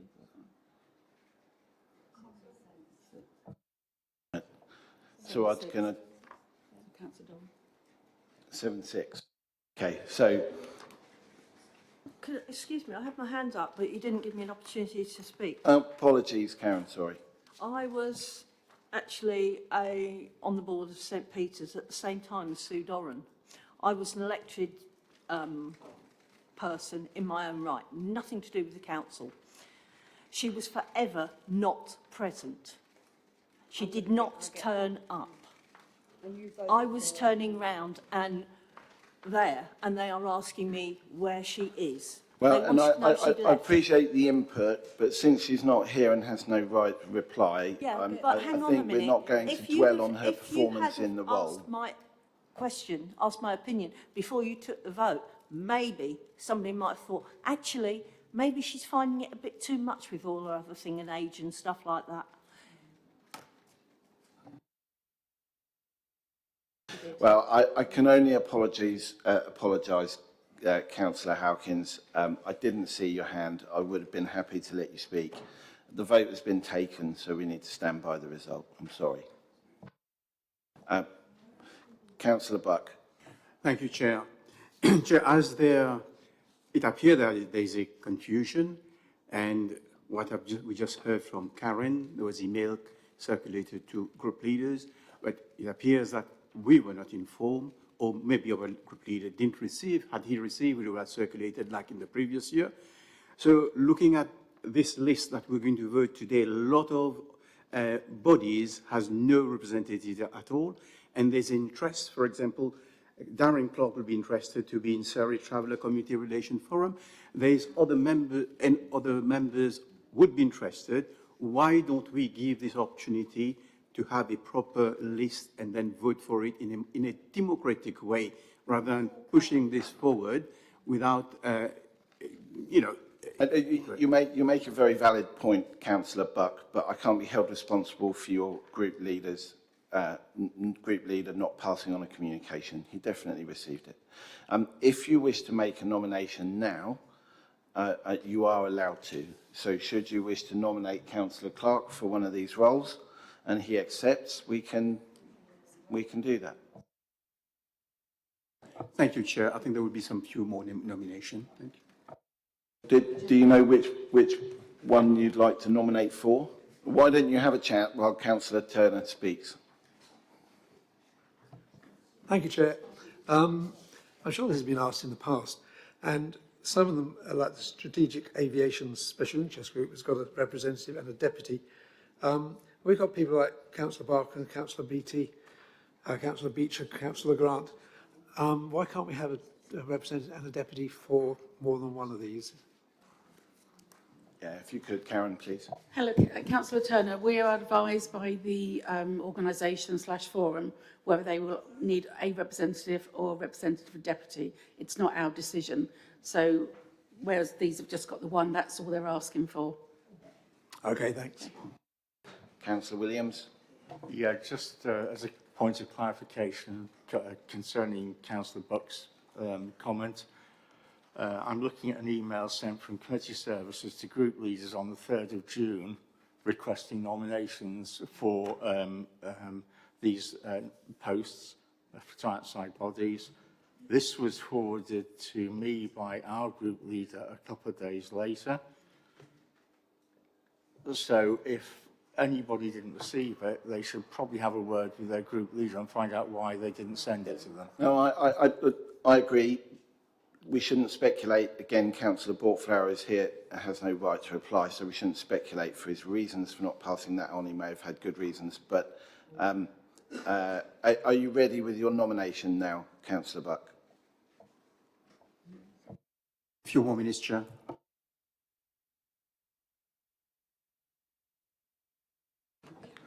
Councillor Geach.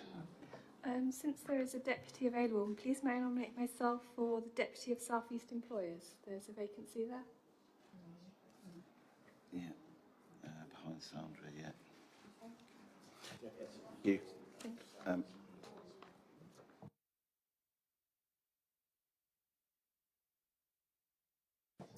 Councillor Sally Goplis. Is there not a conflict of the mayor being on the South East Employers? Councillor Saligopoulos, we did check on that one, and our constitution only states that the mayor cannot sit on a committee that's organised by the council. It doesn't mean that she can't sit on the outside body. Okay.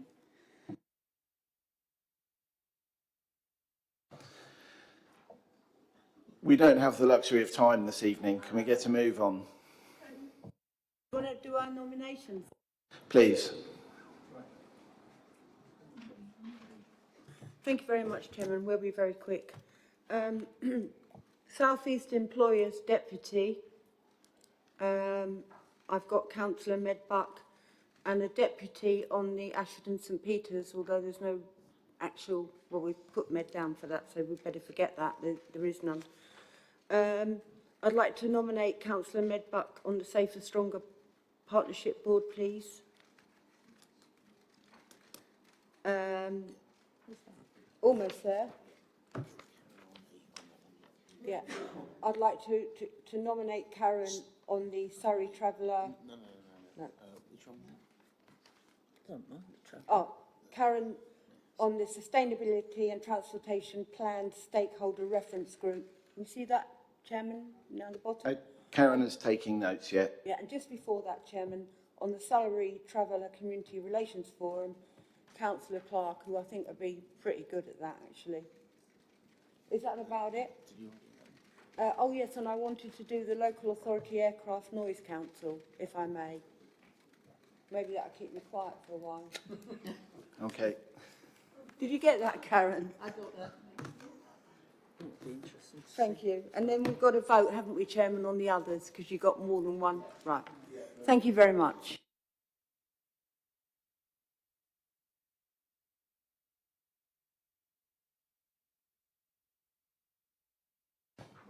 So our first vote is for Citizens Advice Runnymede and Spelthorne.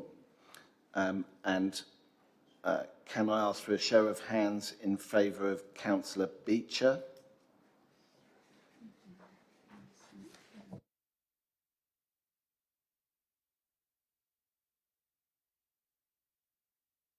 And a show of hands in favour of Councillor Grant.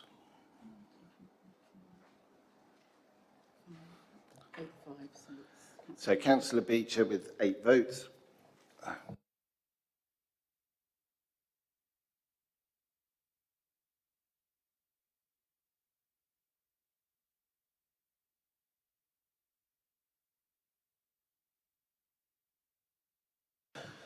So here we have Heathrow Community Engagement Board.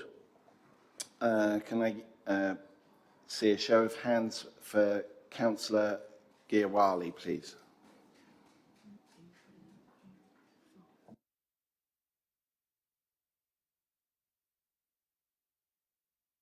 And for Councillor Beattie.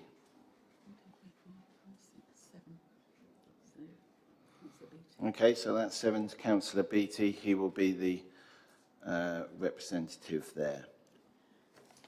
Did we get one for these? Oh, okay, we don't need to vote No, on those that ones one. are fine. We're now in South East Employers.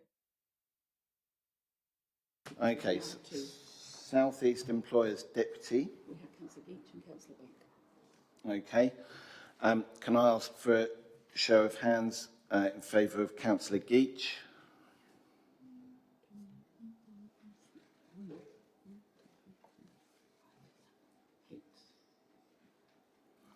And in favour of Councillor Buck?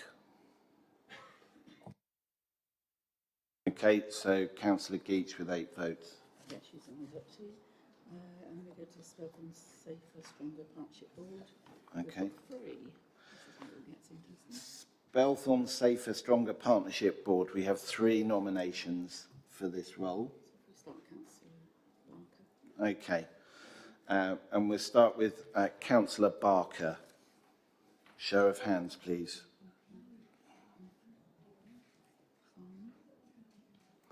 Okay, that's 5. Councillor Beattie. Okay. And then finally for Councillor Buck. Okay, so I think that's Councillor Barker with 5 votes. No, we've got to go from overall majority, so one needs to drop out. Ah, okay. We have 2 4s. So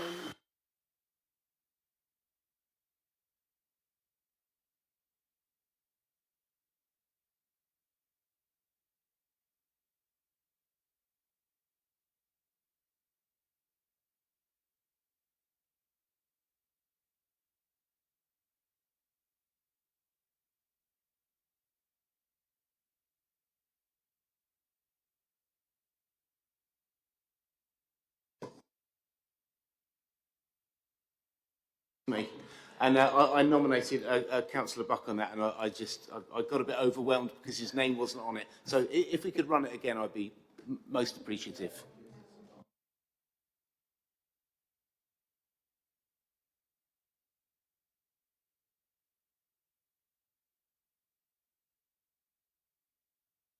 Councillor Bateson. The best way to resolve this is to ask councillors for first, second and third preferences. The one with the least number of votes dropped out. Yeah. Their votes are redistributed, and that's STV in a nutshell. However much I'd love that, Chris, I don't think we're going to go down that road. Just give us a moment. We just need to double check.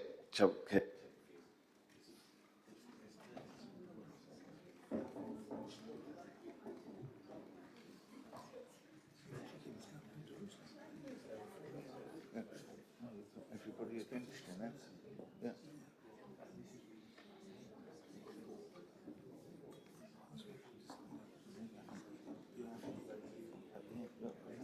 At the end of the day, John, you haven't got the votes.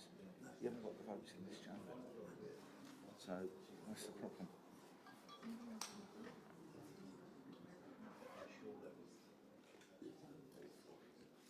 People just vote against us now for the sake of voting against us.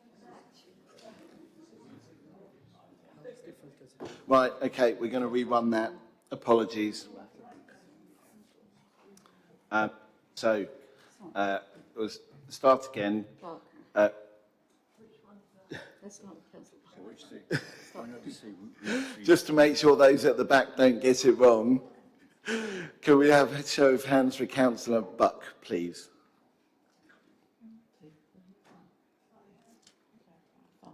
Okay, that's 5.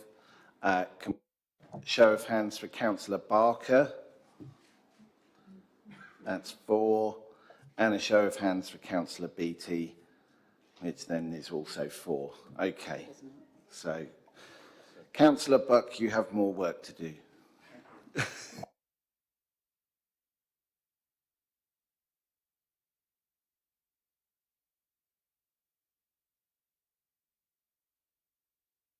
All right, sorry, no, we need a majority, so we've got to do a runoff. So we've now got to do a, sorry, it's the first time I've done this, forgive me, it's my fault. So we do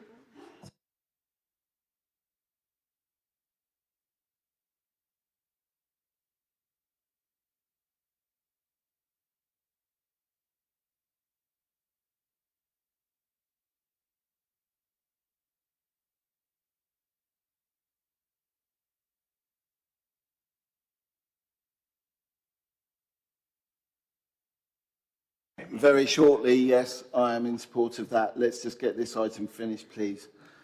So this is for Spilthorne Safer, Stronger Partnership Board.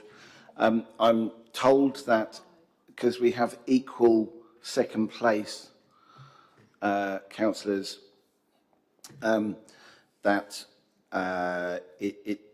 it's for me to give a casting vote. So I will give the casting vote to Councillor Barker.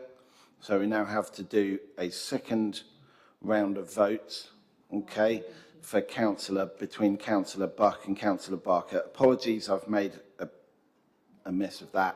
I thought we had a clear winner, but apparently we need to keep going till we get a majority, is the way that it works. So apologies. Yeah.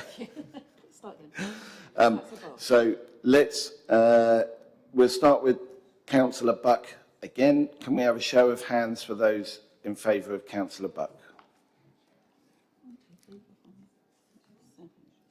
Okay, and those in favour of Councillor Barker? And Councillor Button, are you abstaining? Thank you. Okay, so Councillor Buck, you do have more work to do. We just had to get through that process. Sorry about that, folks.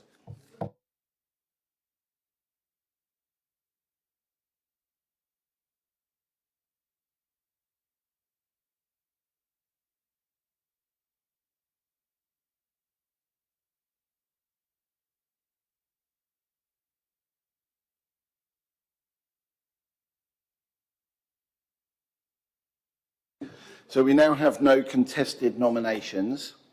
So does the committee agree the nominations to outside bodies for the 2026-27 municipal year as proposed by group leaders? Agreed. Thank you.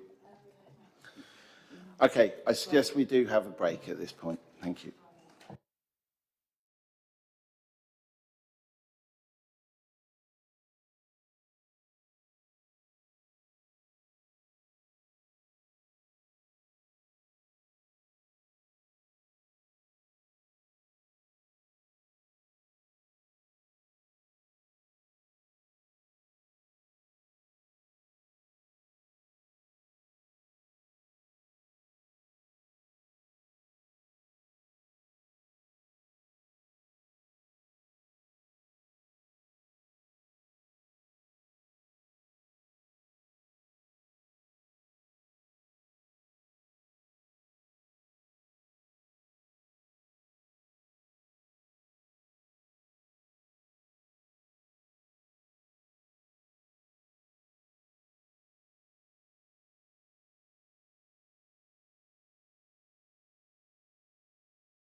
Item number 12, the forward plan.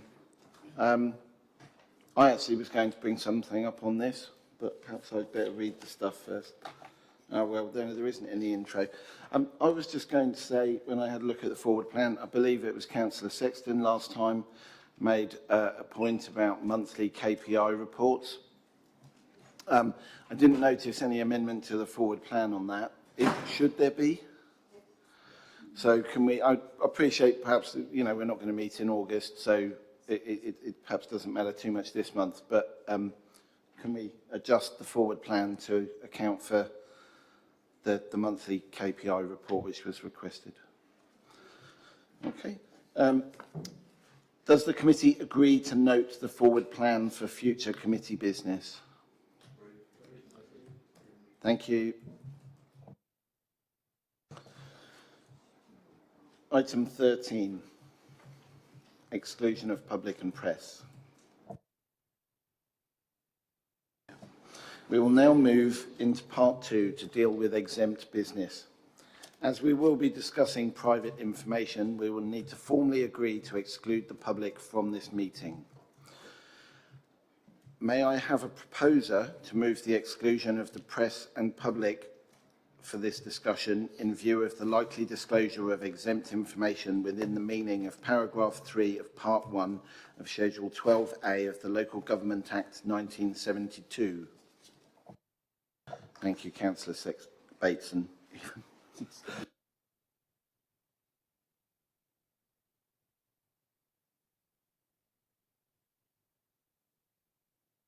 Is that seconded? Thank you, Councillor Turner.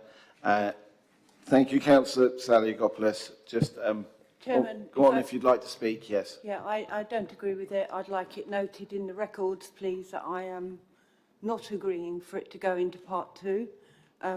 My fellow will concur that we have far too many items going into part 2 and it's got to stop. We will, however, stay for the debate, but we're making it a very, very strong signal to you, Chairman, that this going in part 2 has got to stop. I'll come back to the... We can't keep having these secrets from our residents. We really can't keep doing it. Thank you. I'll perhaps come back and address that point when we are, if we reach part 2. Yeah, of course. Councillor Hawkins. I'd just like to concur what Saliagopoulos has said, and that there is many reports that have been put about this council having too many things in private. And if you look at the forward plan going forward, once again, going forward, there is a lot in private. Can we turn around and look at the wording that will be presented to us in the forward plan so that these are not in private as well? I have no objection at all to maximising what can be done in part 1, but we have to be realistic and we have to comply with the law. I will address that point in you know, if we enter part 2. So, is that agreed to go to part 2? We can have a named vote if you would really want to.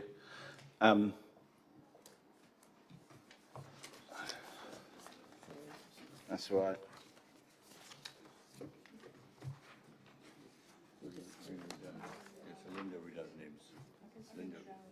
Yep, okay. Thank you, Chair. Thank you, councillors. I will call each councillor in no particular order, and if you please give your answer for, against, or abstain. No other wording is required. Thank you. So I'll start with Chair, Councillor Neil. For. Councillor Bateson. For. Councillor Atwell isn't with us. Councillor Buck. Against. Councillor Button. For. Councillor Clark. Against. Councillor Geach. For. Councillor Gaiwali. For. Councillor Hawkins. Against. Councillor Lee. Abstain. Councillor Saliagopoulos. Against. Councillor Sexton. For. Councillor Turner. For. Councillor Williams. Abstain. Right, so the result is 1, 2, 7. So the results are as follows: 7 votes against, 4 votes, and abstain 2 votes. So therefore, the motion is carried, and we're going into private session. Thank you.